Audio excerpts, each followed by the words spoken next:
ഏകാദശ സ്കന്ധം 1 തൊട്ട് 10 വരെയുള്ള സ്കന്ധങ്ങളുടെ സാരസർവസ്വമാണ്. 1 മുതൽ 10 വരെയുള്ള സ്കന്ധങ്ങളിൽ ഭഗവാന്റെ ജീവിതം വിവിധങ്ങളായ അവതാര കഥകളിലൂടെ നമ്മുടെ മുന്നിൽ ഭഗവാൻ വേദവ്യാസൻ പകർന്നു തന്നു. വേദവ്യാസന്റെ വാക്കുകളാണ് അദ്ദേഹത്തിൻ്റെ പുത്രനും ശിഷ്യനുമായിരിക്കുന്ന ശുകബ്രഹ്മർഷി ഇന്നേക്ക് 5000 വർഷങ്ങൾക്ക് മുമ്പ് പരീക്ഷത്തിന് മരണത്തിൽ നിന്ന് വിമോചിക്കാനുള്ള സിദ്ധൌഷധമായിട്ട് പകർന്നു നൽകിയത്.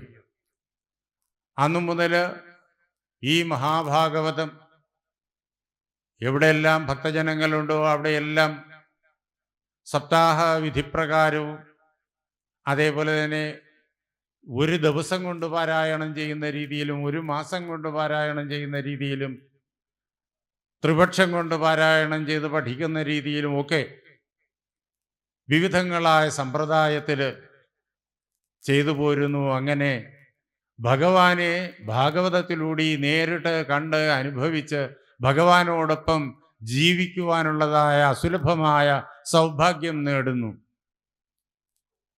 ആ അവസരത്തിൽ നമ്മൾ ഈ 10 സ്കന്ധത്തിലെയും ആദ്യത്തെ 10 സ്കന്ധത്തിലെയും കഥകളിലൂടെ ആ കഥകളുടെ രസം ഹൃദയത്തിൽ സമർപ്പിച്ചുകൊണ്ട് നാം ഭഗവാനോടൊപ്പം ജീവിക്കുകയാണ്. 5000 വർഷം മുമ്പ് ശ്രീകൃഷ്ണനായിട്ട് ദേവകിയുടെ മകനായിട്ട് ഭഗവാൻ അവതാരം ചെയ്തു.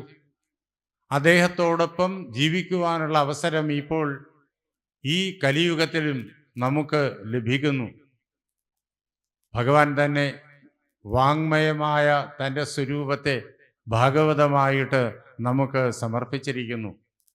അങ്ങനെ ആ ആദ്യത്തെ 10 സ്കന്ധങ്ങളിൽ നമുക്ക് പകർന്നു തന്നതായ ആ കഥകളുടെയും തത്വങ്ങളുടെയും ആ കഥകളുടെ ഓടൊപ്പം തന്നെ തത്വങ്ങൾ നമുക്ക് ഭംഗിയായിട്ട് അതത് സന്ദർഭങ്ങളിലായിട്ട് ഭഗവാൻ പകർന്നു തന്നിട്ടുണ്ട്. അതെല്ലാം ശാസ്ത്രത്തിൻ്റെ സമ്പ്രദായത്തിൽ നേരിട്ട് കേൾക്കുവാൻ, ആ തത്വങ്ങൾ മാത്രമായി കേൾക്കുവാൻ ഉള്ളതായ അവസരമാണ് ഏകാദശ സ്കന്ധം ഒരുക്കുന്നത്. ഈ ഏകാദശ സ്കന്ധത്തിൽ ഒരു ഗുരുവിനെയും ശിഷ്യനെയും നമ്മൾ കാണുന്നു. ഗുരു എക്കാലത്തും എവിടെയും ഒരാൾ മാത്രമാണ്. പരമാത്മാവാണ് ഗുരു. വേദാന്തശാസ്ത്രം നമ്മൾ എവിടെ പഠിച്ചാലും, വേദാന്തശാസ്ത്രം മാത്രമല്ല മറ്റേതൊരു ശാസ്ത്രം പഠിച്ചാലും, ഭൗതികശാസ്ത്രം പഠിച്ചാലും ഗുരു ഒരാൾ മാത്രം. ഏകമേവ അദ്വിതീയം, ഒന്ന് മാത്രം, രണ്ടില്ലാത്തത്, അതാണ് ഗുരു. അത് വേറെ ആരുമല്ല, രണ്ടില്ലാത്തതായ പരമാത്മാവാണ്. ആ പരമാത്മാവിനെ നമ്മൾ നമ്മുടെ മുന്നിലിരിക്കുന്ന ആചാര്യൻ്റെ രൂപത്തിൽ നാം കാണുന്നു, അറിയുന്നു എന്ന് മാത്രം. അതുകൊണ്ട് നമ്മൾ ഈ ശാസ്ത്രഗ്രന്ഥങ്ങൾ, വേദാന്താദി ശാസ്ത്രഗ്രന്ഥങ്ങൾ പഠിക്കാൻ തുടങ്ങുമ്പോഴേക്കും ഗുരുപരമ്പരയെ സ്മരിക്കും. ഓം സദാശിവസമാരംഭാം ശങ്കരാചാര്യ മധ്യമാം അസ്മദാചാര്യപര്യന്തം വന്ദേ ഗുരുപരമ്പരാം എന്ന്. അങ്ങനെ ഗുരുപരമ്പരയെ സ്മരിച്ചുകൊണ്ട് സദാശിവൻ തുടങ്ങി വൈഷ്ണവ ഭക്തി ഹൃദയത്തിൽ ഉള്ള ആളുകൾ ആ സദാശിവനെ തന്നെ നാരായണനായി കാണും. ഓം നാരായണ സമാരംഭം എന്നായിരിക്കും ചൊല്ലുക. രണ്ടും അർത്ഥം ഒന്ന് തന്നെ. ഒരേ നിർഗുണ നിരാകാര ബ്രഹ്മത്തെ സദാശിവനായിട്ടും നാരായണനായിട്ടും നമ്മുടെ വേദാന്തശാസ്ത്രം നമുക്ക് പകർന്നു തരുന്നു. അങ്ങനെ സദാശിവനിൽ തുടങ്ങി അദ്ദേഹമാണ് ആദിമഗുരു. എക്കാലത്തെയും ഗുരു അദ്ദേഹം തന്നെയാണ്. വലിയൊരു ഗുരുപരമ്പര നമുക്ക് നമ്മുടെ മുന്നിലിരുന്ന് പറഞ്ഞു തരുന്ന ഒരു ആചാര്യൻ ഉണ്ടായാലേ പറ്റൂ, എങ്കിലേ നമുക്ക് കാര്യങ്ങൾ മനസ്സിലാക്കാൻ പറ്റൂ. അതിനു വേണ്ടിയിട്ട് ഒരു വലിയൊരു ഗുരുപരമ്പരയുണ്ട്. സദാശിവൻ തന്നെ കാലാകാലങ്ങളിൽ മഹാഗുരുവായിട്ട് അവതരിച്ച് നമുക്ക് ഈ കാര്യം വളരെ വിശദമായി പറഞ്ഞു തരുന്നു. ആ ഗുരുപരമ്പരയിൽ അതിനൊരു വലിയ ഹാരമായിട്ട് സങ്കല്പിച്ചു കഴിഞ്ഞാൽ അതിൻ്റെ നടുക്കുള്ളതായ രത്നം, അതാണ് ശങ്കരാചാര്യസ്വാമികൾ ഇവിടെ കാലടിയിൽ അവതരിച്ച ആ പൂജ്യപാദങ്ങൾ. അതാണ് ശങ്കരാചാര്യ മധ്യമാം ഒരു മാലയിലെ ഏറ്റവും പ്രധാനപ്പെട്ടതായ രത്നം നടുക്കുഴിരിക്കുന്ന രത്നം തന്നെയാണ്. അങ്ങനെ സദാശിവ സമാരംഭാം ശങ്കരാചാര്യ മധ്യമാം, വീണ്ടും ആ പരമ്പര നമ്മുടെ മുന്നിലേക്ക് വന്ന് അസ്മദ് ആചാര്യ പര്യന്തം, എൻ്റെ മുന്നിലിരിക്കുന്ന എൻ്റെ ആചാര്യൻ വരെയുള്ളതായ ആ ഗുരുപരമ്പരയെ വന്ദേ ഗുരുപരമ്പരാം. അങ്ങനെ ഗുരുപരമ്പരയെ സ്മരിക്കുന്നു. നാം ഇവിടെ ഒരു ഗുരുവിനെ കാണുന്നു. ആ ഗുരു സദാശിവൻ തന്നെയാണ്, നാരായണൻ തന്നെയാണ്, വാസുദേവകൃഷ്ണൻ എന്നുള്ളതായ ഗുരു. ആ ഗുരുവിനോടൊപ്പം ജീവിക്കുവാൻ ഭാഗ്യം ലഭിച്ച, ആ ഗുരുവിൻ്റെ വാക്കുകൾ നിരന്തരം കേൾക്കുവാൻ ഭാഗ്യം ലഭിച്ച, ആ ഗുരുവിനോടൊപ്പം സഞ്ചരിക്കുവാനും ആ ഗുരുവിൻ്റെ വാക്കുകൾക്കനുസരിച്ച് അദ്ദേഹം പറയുന്ന കാര്യങ്ങൾ പ്രവൃത്തിപഥത്തിലേക്ക് കൊണ്ടുവരുവാനും ഉള്ള ഭാഗ്യം കൈവന്ന ഒരു ഭാഗ്യശാലിയായ, എല്ലാം കൊണ്ടും ശ്രേയസ്കരമായ പദവിയിൽ തൻ്റെ തപസ്സുകൊണ്ട് എത്തിച്ചേർന്നിട്ടുള്ള ഒരു ശിഷ്യനെയും നാം കാണുന്നു. അതാണ് ഉദ്ധവൻ. ശ്രീകൃഷ്ണന്റെ കൂട്ടുകാരനാണ്, ശ്രീകൃഷ്ണന്റെ ബന്ധുവാണ്, ശ്രീകൃഷ്ണന്റെ മന്ത്രിയാണ്, ശ്രീകൃഷ്ണന്റെ എല്ലാമാണ്. ഉദ്ധവന് ഭഗവാൻ എല്ലാമാണ്. അങ്ങനെയുള്ള ശിഷ്യനെയും നമ്മൾ ഈ ഏകാദശ സ്കന്ധത്തിലെ തുടക്കത്തിൽ കാണുന്നു. ദശമസ്കന്ധത്തിലും ഉദ്ധവനെ നാം കണ്ടു. ഉദ്ധവനെ ദൂതുമായിട്ട് ഭഗവാൻ ഗോകുലത്തിലേക്ക് അയക്കുന്നതൊക്കെ നമ്മൾ കണ്ടതാണ്. ഇപ്പോഴാകട്ടെ ഈ ഏകാദശത്തിലേക്ക് വരുമ്പോഴേക്കും ഉണ്ടായിരിക്കുന്ന മഹാസംഭവം, ഭഗവാൻ അതുവരെ എല്ലാവർക്കും കാണാൻ കഴിയുന്ന രൂപം ഉണ്ട്. ഭഗവാന്റെ രൂപം അത് നാം നമ്മുടെ കൺമുന്നിലൂടെ കാണുന്നു. ആ രൂപത്തെ ഉപസംഹരിക്കാൻ തുടങ്ങുകയാണ്.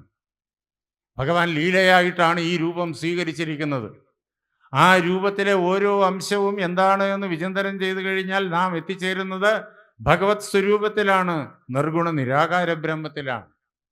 രൂപമില്ലാത്ത, നാമമില്ലാത്ത, ഭാവമില്ലാത്ത ആ പരമമായിരിക്കുന്ന ജ്ഞാന ആനന്ദ സ്വരൂപത്തിലാണ് നാം എത്തിച്ചേരുക. ആ നിറത്തിലും അതേപോലെ തന്നെ ആ രൂപഭാവങ്ങളിലും ആ ആഭരണങ്ങളിലും നിന്ന് അതിൽ ഏതൊന്ന് വിചിന്തനം ചെയ്താലും നാം അവിടെ എത്തിച്ചേരും.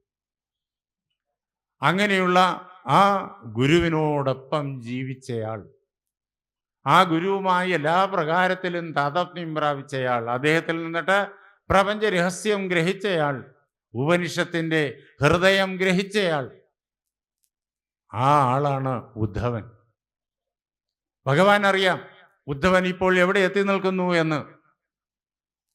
ഭഗവാനോടുള്ള നിസ്സീമമായിട്ടുള്ള ഭക്തിയും അദ്ദേഹത്തിൻ്റെ പാദങ്ങളിൽ അർപ്പിച്ചതായ സേവനവും അദ്ദേഹത്തിൻ്റെ പാദങ്ങളിൽ അർപ്പിച്ചതായ മനസ്സിലെ സർവ്വവിധ സങ്കല്പങ്ങളും എല്ലാം കൊണ്ട് ഉദ്ധവൻ പരമാത്മാവ് തന്നെയാണ് ഞാൻ, അഹം ബ്രഹ്മാസ്മി എന്നുള്ള അനുഭവത്തിൽ എത്താനുള്ള യോഗ്യത കൈവന്നു കഴിഞ്ഞിരിക്കുന്നു, നേടിക്കഴിഞ്ഞിരിക്കുന്നു എന്ന് ഭഗവാൻ അറിയാം.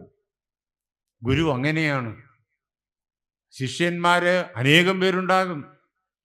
അതിൽ ഓരോരുത്തരും ഈ അധ്യാത്മ വികാസത്തിന്റെ മാർഗത്തിൽ ഓരോരോ തലത്തിൽ നിൽക്കുന്നവരായിരിക്കും. അത് അവരെവിടെ നിൽക്കുന്നു എന്ന് ഗുരുനാഥൻ തിരിച്ചറിയും കൃത്യമായി ഓരോരുത്തരും. എന്നിട്ട് ഗുരുനാഥൻ എന്തു ചെയ്യും? ഓരോ ശിഷ്യനും എവിടെ നിൽക്കുന്നുവോ അവിടം വരെ ഇറങ്ങി വരും. പൂർണ്ണ ബ്രഹ്മസ്വരൂപമാണ് ഗുരുനാഥൻ, നിർഗുണ നിരാകാര സ്വരൂപമാണ് ഗുരുനാഥൻ. അദ്ദേഹം സഗുണ സാകാരമായി ശിഷ്യരുടെ മുന്നിലിരിക്കുന്നു. എന്നിട്ട് ഓരോ ശിഷ്യനും എത്തി നിൽക്കുന്നതായ തലം വരെ ഭഗവാൻ ഇറങ്ങിച്ചെല്ലും. അതാണ് കരുണാമയനാണ് അദ്ദേഹം. സന്തം മഹാന്തം സമുപേത്യ ദേശികം എന്ന് ശങ്കരാചാര്യസ്വാമികൾ ഗുരുനാഥന്റെ ഗുണഗണങ്ങളെക്കുറിച്ച്, ഗുരുനാഥന് ഉണ്ടാകേണ്ട ഗുണഗണങ്ങളെക്കുറിച്ച് വിവേക ചൂടാമണിയിൽ വളരെ സ്പഷ്ടമായി പറയുന്നുണ്ട്. അദ്ദേഹം സജ്ജനമായിരിക്കണം ഗുരുനാഥൻ. അതായത് അഹം ബ്രഹ്മാസ്മി എന്നുള്ള അനുഭവത്തിലെത്തിയ ആളായിരിക്കണം ഗുരുനാഥൻ. പിന്നെയോ അദ്ദേഹം മഹാത്മാവായിരിക്കണം. സജ്ജനമായിരുന്നാൽ മാത്രം പോരാ, ഞാൻ ബ്രഹ്മം തന്നെയാണെന്നുള്ള പ്രത്യക്ഷ അനുഭവത്തിൽ അഖണ്ഡമായിട്ട് ഓരോ ശ്വാസത്തിലും നിലനിൽക്കുന്ന ആളായിരുന്നാൽ മാത്രം പോരാ, മഹാത്മാവ് കൂടിയായിരിക്കണം. എന്താ മഹാത്മാവ്? ശിഷ്യൻ എവിടെ നിൽക്കുന്നു എന്നറിഞ്ഞിട്ട് ശിഷ്യൻ നിൽക്കുന്ന തലത്തിലേക്ക് ഇറങ്ങി വരാൻ തയ്യാറുള്ള ആളായിരിക്കണം. ആ പരമമായ ബ്രഹ്മാനുഭൂതിയിൽ മാത്രം നിലനിൽക്കുന്നയാളാണെങ്കിൽ ശിഷ്യന്റെ പരിമിതികൾ മനസ്സിലാക്കിയിട്ട് അങ്ങോട്ട് ഇറങ്ങി വരാൻ തയ്യാറില്ലെങ്കിൽ ആ ആളിനെ കൊണ്ട് ആ ശിഷ്യന് പഠിക്കുന്ന കാര്യത്തിൽ വലിയ പ്രയോജനം കിട്ടില്ല. അത് പ്രയോജനം കിട്ടണമെങ്കിൽ ശിഷ്യൻ ഒരുപാട് സംശയങ്ങളോട് കൂടിയവരാണ്. ഓരോരുത്തരും പല പ്രകാരത്തിലുള്ള സംശയങ്ങളോട് കൂടിയവർ. അവിടേക്ക് ഇറങ്ങി വരണം. അയാളുടെ മികവുകളും അയാളുടെ കുറവുകളും അറിയണം. ആ കുറവുകളെ പരിഹരിക്കണം, മികവുകളെ വർദ്ധിപ്പിക്കണം. എന്നിട്ട് കൈപിടിച്ച് ഉയർത്തി എങ്ങനെയാണോ വലിയൊരു പടിക്കെട്ടില് ഇങ്ങനെ നടത്തി മുകളിലേക്ക് കൊണ്ടുപോകുന്ന അതേ പ്രകാരത്തിൽ കൊണ്ടുപോകണം. അതാണ് മഹാത്മാവ് ആയിട്ടുള്ള ഗുരുനാഥൻ. അങ്ങനെയുള്ള മഹാത്മാവായിരിക്കണം. പിന്നെയോ ദേശികനായിരിക്കണം.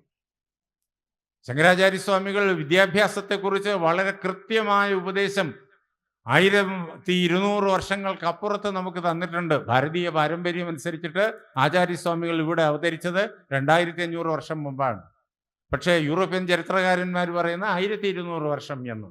രണ്ടായാലും അന്ന് അദ്ദേഹം വിദ്യാഭ്യാസത്തിൻ്റെ പ്രക്രിയയെക്കുറിച്ച് അതിസൂക്ഷ്മമായിട്ട് നമ്മുടെ മുന്നിൽ എഴുതി വച്ചിട്ടുണ്ട്. ഇതിൽ കൂടുതലൊന്നും വിദ്യാഭ്യാസ സംസ്കൃതിയെക്കുറിച്ച്, വിദ്യാഭ്യാസ തന്ത്രത്തെക്കുറിച്ച് പുതിയ വിദ്യാഭ്യാസ വിചക്ഷണന്മാർക്കും ഒന്നും കണ്ടെത്താനോ പറയാനോ പ്രവർത്തിപ്പിക്കാനോ സാധിച്ചിട്ടില്ല. ഭാരതം പൂർണ്ണതയിൽ എന്നേ എത്തിക്കഴിഞ്ഞിരിക്കുന്നു എന്നത് അതിൻ്റെ വ്യക്തമായിട്ടുള്ള സൂചനയാണ്. അങ്ങനെ ആ ആള് ദേശികൻ കൂടിയായിരിക്കണം. എന്താ ദേശികൻ വെച്ച് കഴിഞ്ഞാൽ വാക്കുകൊണ്ട് പറഞ്ഞറിയിക്കാൻ കഴിയാത്ത കാര്യമാണ് ഈ പരമാത്മാവ്. വാക്കുകൊണ്ട് പറഞ്ഞറിയിക്കാൻ പറ്റില്ല, മനസ്സുകൊണ്ട് ചിന്തിക്കാനും പറ്റില്ല. യഥോ വാചോ നിവർത്തന്തേ അപ്രാപ്യ മനസാസഹ. എവിടെ എത്തിച്ചേരാൻ കഴിയാതെയാണോ വാക്ക് മനസ്സിനോടൊപ്പം തിരിച്ചു പോരുന്നത്, അതാണ് ബ്രഹ്മം എന്നറിഞ്ഞുകൊള്ളണം. മനസ്സുകൊണ്ട് ചിന്തിക്കാൻ പറ്റൂല അതിനെ. കാരണം മനസ്സ് സഗുണമാണ്, സാകാരമാണ്. ഈ പരമലക്ഷ്യമാകട്ടെ നിർഗുണവും നിരാകാരവുമാണ്. അതുകൊണ്ട് മനസ്സിന് അവിടെ എത്താൻ പറ്റൂല. അതേപോലെ തന്നെ വാക്കിനും എത്താൻ പറ്റൂല. കാരണം വാക്കും സഗുണ സാകാരമാണ്. അതുകൊണ്ട് വാക്കിനും മനസ്സിനും എത്തിപ്പെടാൻ കഴിയാത്ത ആ തലം, അതാണ് ബ്രഹ്മതലം. അതിനെയാണ് ഈ വേദാന്തശാസ്ത്രം നമ്മുടെ മുന്നിൽ അവതരിപ്പിക്കുന്നത്. വാക്കുകൊണ്ട് പറയാൻ കഴിയാത്തതിനെ വാക്കുകൊണ്ട് സൂചിപ്പിക്കുക, വ്യഞ്ജിപ്പിക്കുക, ധ്വനിപ്പിക്കുക എന്നൊക്കെ കാവ്യശാസ്ത്രകാരന്മാർ പറയും. അതാണ് ചെയ്യുന്നത്. ഉപനിഷത്ത് മുഴുവൻ അങ്ങനെയാണ്, ധ്വനിപ്പിക്കുകയാണ് ആ ബ്രഹ്മ തത്വത്തെ. അത് മനസ്സിലാക്കിച്ചു കൊടുക്കാൻ വേണ്ടിയിട്ട് പഠിപ്പിക്കുന്ന ഒരു സമ്പ്രദായമുണ്ട്. അത് ഉപനിഷൽ മന്ത്രദ്രഷ്ടാക്കളായ ഋഷിമാർ തന്നെ ആവിഷ്കരിച്ചതാണ്. ആ ഉപനിഷത്തിനെ എങ്ങനെ വായിക്കണം, എങ്ങനെ പഠിക്കണം, എങ്ങനെ വ്യാഖ്യാനിക്കണം എന്ന് വളരെ വിശദമായിട്ട് ആ സമ്പ്രദായത്തിലൂടെ അവർ ശിഷ്യ പരമ്പരയ്ക്ക് പഠിപ്പിച്ചു കൊടുത്തിട്ടുണ്ട്. അങ്ങനെ പഠിച്ചാലേ ഉപനിഷത്ത് നമ്മുടെ ഹൃദയത്തിൽ പൂർണ്ണമായും പ്രകാശിക്കും. അങ്ങനെ ഈ പരമാത്മതത്വത്തെ പഠിപ്പിക്കുന്ന സമ്പ്രദായം ഗുരുമുഖത്ത് നിന്ന് പഠിച്ചറിഞ്ഞയാൾ, ആ ആളാണ് ദേശികൻ. അങ്ങനെയുള്ളൊരു ദേശികൻ കൂടിയായിരിക്കണം ഈ ആചാര്യൻ. സജ്ജനമായിരിക്കണം, ബ്രഹ്മജ്ഞാനിയായിരിക്കണം, മഹാത്മാവായിരിക്കണം. നാം നിൽക്കുന്ന തലത്തിലേക്ക് ഇറങ്ങി വന്ന് നമ്മളോടുള്ള കാരുണ്യത്താൽ അവിടെ നിന്ന് നമ്മെ കൂട്ടിക്കൊണ്ട് മുകളിലേക്ക് കൊണ്ടുപോകുന്നയാളായിരിക്കണം. ദേശികനായിരിക്കണം. പഠിപ്പിക്കാനുള്ള ഭാരതീയ വിദ്യാഭ്യാസ തന്ത്രം, ഉപനിഷത്ത് പഠിപ്പിക്കുന്ന തന്ത്രം പരിശീലിച്ചയാളായിരിക്കണം. ഗുരുവിൻ്റെ മുഖത്തിരുന്ന് പഠിച്ചയാളായിരിക്കണം. അങ്ങനെയുള്ള ആളിനെ പഠിപ്പിക്കാൻ പറ്റും. അങ്ങനെയുള്ള വലിയൊരു ആചാര്യൻ്റെ മുന്നിൽ ഇരിക്കുന്നു ഈ ശിഷ്യനായിരിക്കുന്ന ഉദ്ധവൻ. ആ ആചാര്യനോടൊപ്പം കഴിഞ്ഞു. ആ ആചാര്യൻ ഇതാ ഉദ്ധവൻ എവിടെ നിൽക്കുന്നു എന്ന് ഓരോ നിമിഷവും അറിയുന്നുണ്ട്. ഉദ്ധവൻ ഈ ആചാര്യൻ്റെ ബാല്യകാലത്തെ കൂടെയുള്ള സുഹൃത്താണ്. അന്ന് തൊട്ട് അറിയുന്നു ഉദ്ധവൻ എവിടെ നിൽക്കുന്നു എന്ന്. അവിടെ നിന്ന് ഉദ്ധവൻ ഇങ്ങനെ മുകളിലേക്ക് അദ്ദേഹം കൂട്ടിക്കൊണ്ടുവരികയാണ്. ഉദ്ധവനെ മാത്രമല്ല, ആരൊക്കെയാണോ ഭഗവാന്റെ മുന്നിൽ ഭക്തനായും ശത്രുവായും ഒക്കെ ചെന്നത്, രണ്ട് രീതിയിലുള്ളവരെയും. ശത്രുവിനെയും വെറുതെ കളഞ്ഞിട്ടില്ല അദ്ദേഹം. ശത്രുവിനോടും കരുണാമയനാണ്. ആ ശത്രുവിനെയും വേണ്ടുന്ന പ്രകാരത്തിൽ, അയാൾക്ക് മനസ്സിലാകുന്ന പ്രകാരത്തിൽ പഠിപ്പിച്ചു കൊണ്ടുവന്നയാളാണ് ഈ മഹാഗുരു. ആ ഉദ്ധവൻ ഇപ്പോൾ മോക്ഷത്തിലേക്ക്, അഹം ബ്രഹ്മാസ്മി എന്നുള്ള അനുഭവത്തിലേക്ക് എത്താൻ ഉള്ള ആ സ്ഥാനത്ത്, അതായത് അതിൻ്റെ ഒരു പടി മുമ്പേ, ബ്രഹ്മസാക്ഷാത്കാരത്തിൻ്റെ ഒരു പടി മുമ്പേ എത്തി നിൽക്കുകയാണ്. എങ്ങനെ? ഭഗവാനെ തന്നെ ബ്രഹ്മസ്വരൂപനായി അനുഭവിച്ചറിഞ്ഞുകൊണ്ടാണ് ഇതുവരെ അദ്ദേഹം ഉയർന്നു വന്നത്. ഇനി എന്തു വേണം? ഭഗവാനെ തൻ്റെ കൂട്ടുകാരനായി, തൻ്റെ സർവസ്വമായി കണ്ട് അദ്ദേഹം പറയുന്ന ഓരോ വാക്കും പ്രവർത്തിപ്പിച്ചുകൊണ്ടിരിക്കുകയാണ് ഉദ്ധവൻ. ഇനി എന്തു വേണം? ഉദ്ധവൻ്റെ മുന്നിൽ നിന്നിട്ട് തൻ്റെ രൂപം മാറ്റണം.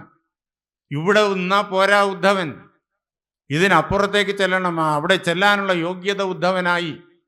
ആ ഉദ്ധവന്റെ മുന്നിൽ നിന്നിട്ട് ഈ കാണുന്നതായ രൂപത്തെ, കാലിക്കാലിൽ തടവിനെ പൊടിച്ചേർത്തുകൊണ്ട് അത്തശോഭം, ആ രൂപമാണിത്.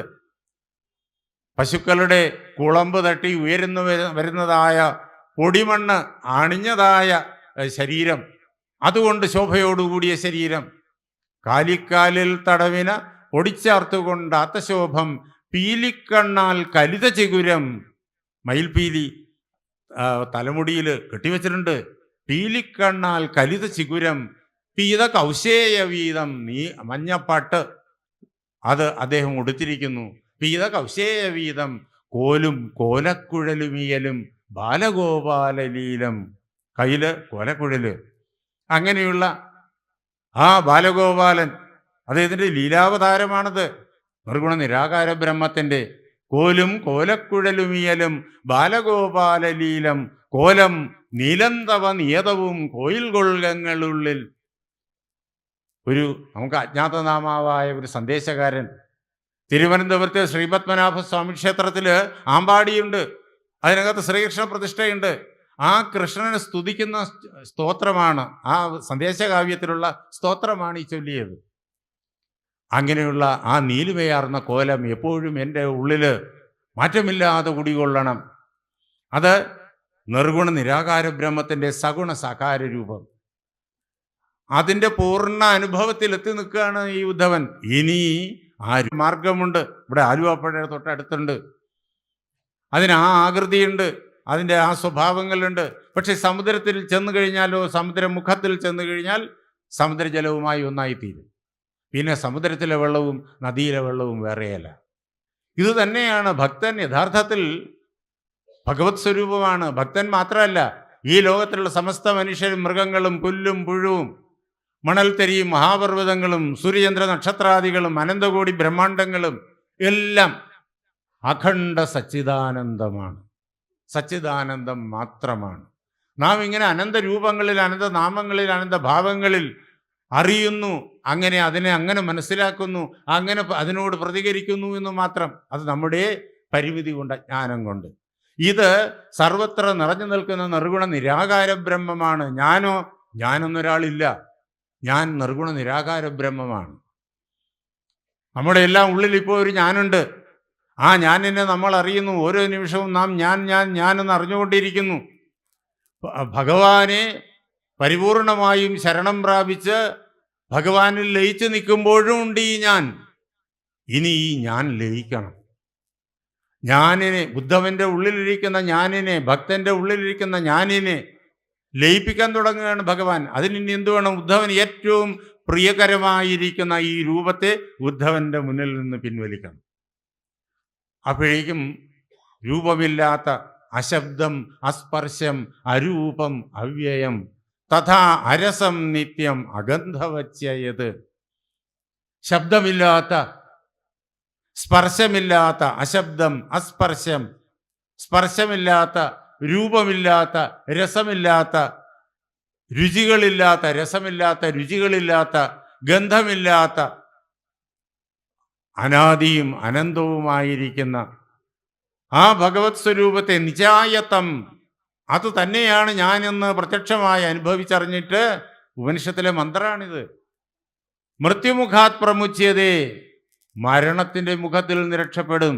എങ്ങനെ? എനിക്ക് മരണമില്ല എന്ന് അനുഭവിച്ചറിയും. ഇപ്പോൾ നമ്മൾ അജ്ഞാനം മൂലം ഞാൻ ഈ ശരീരമാണ് എന്ന് ധരിച്ചിട്ട്, ഈ ശരീരത്തിന് ജനനമുണ്ട്, വളർച്ചയുണ്ട്, രോഗമുണ്ട്, വാർദ്ധക്യമുണ്ട്, മരണമുണ്ട്, അതൊക്കെ ഈ ശരീരത്തിൻ്റേത്, അതൊക്കെ എൻ്റേതാണ് എന്ന് ധരിച്ചിട്ട് നാം സന്തോഷിക്കുകയും ദുഃഖിക്കുകയും ഭയക്കുകയും ഒക്കെ ചെയ്യുന്നു. ഈ ദുഃഖങ്ങളിൽ നിന്ന് മോചിക്കാനുള്ള മാർഗം എന്താണ്? ഞാൻ ശബ്ദസ്പർശ രൂപരസഗന്ധങ്ങളില്ലാത്ത ആ നിർഗുണ നിരാകാര ബ്രഹ്മമാണ് എന്ന് അനുഭവിച്ചറിയുന്നതിലൂടെയാണ്.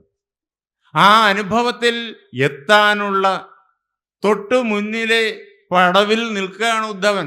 ഇനി ആ അനുഭവം കൊടുക്കണം. ഉദ്ധവൻ അവിടെ നിന്നാ പോരാ. ഏതൊരു സാധകനും അവിടെ നിന്നാ പോരാ.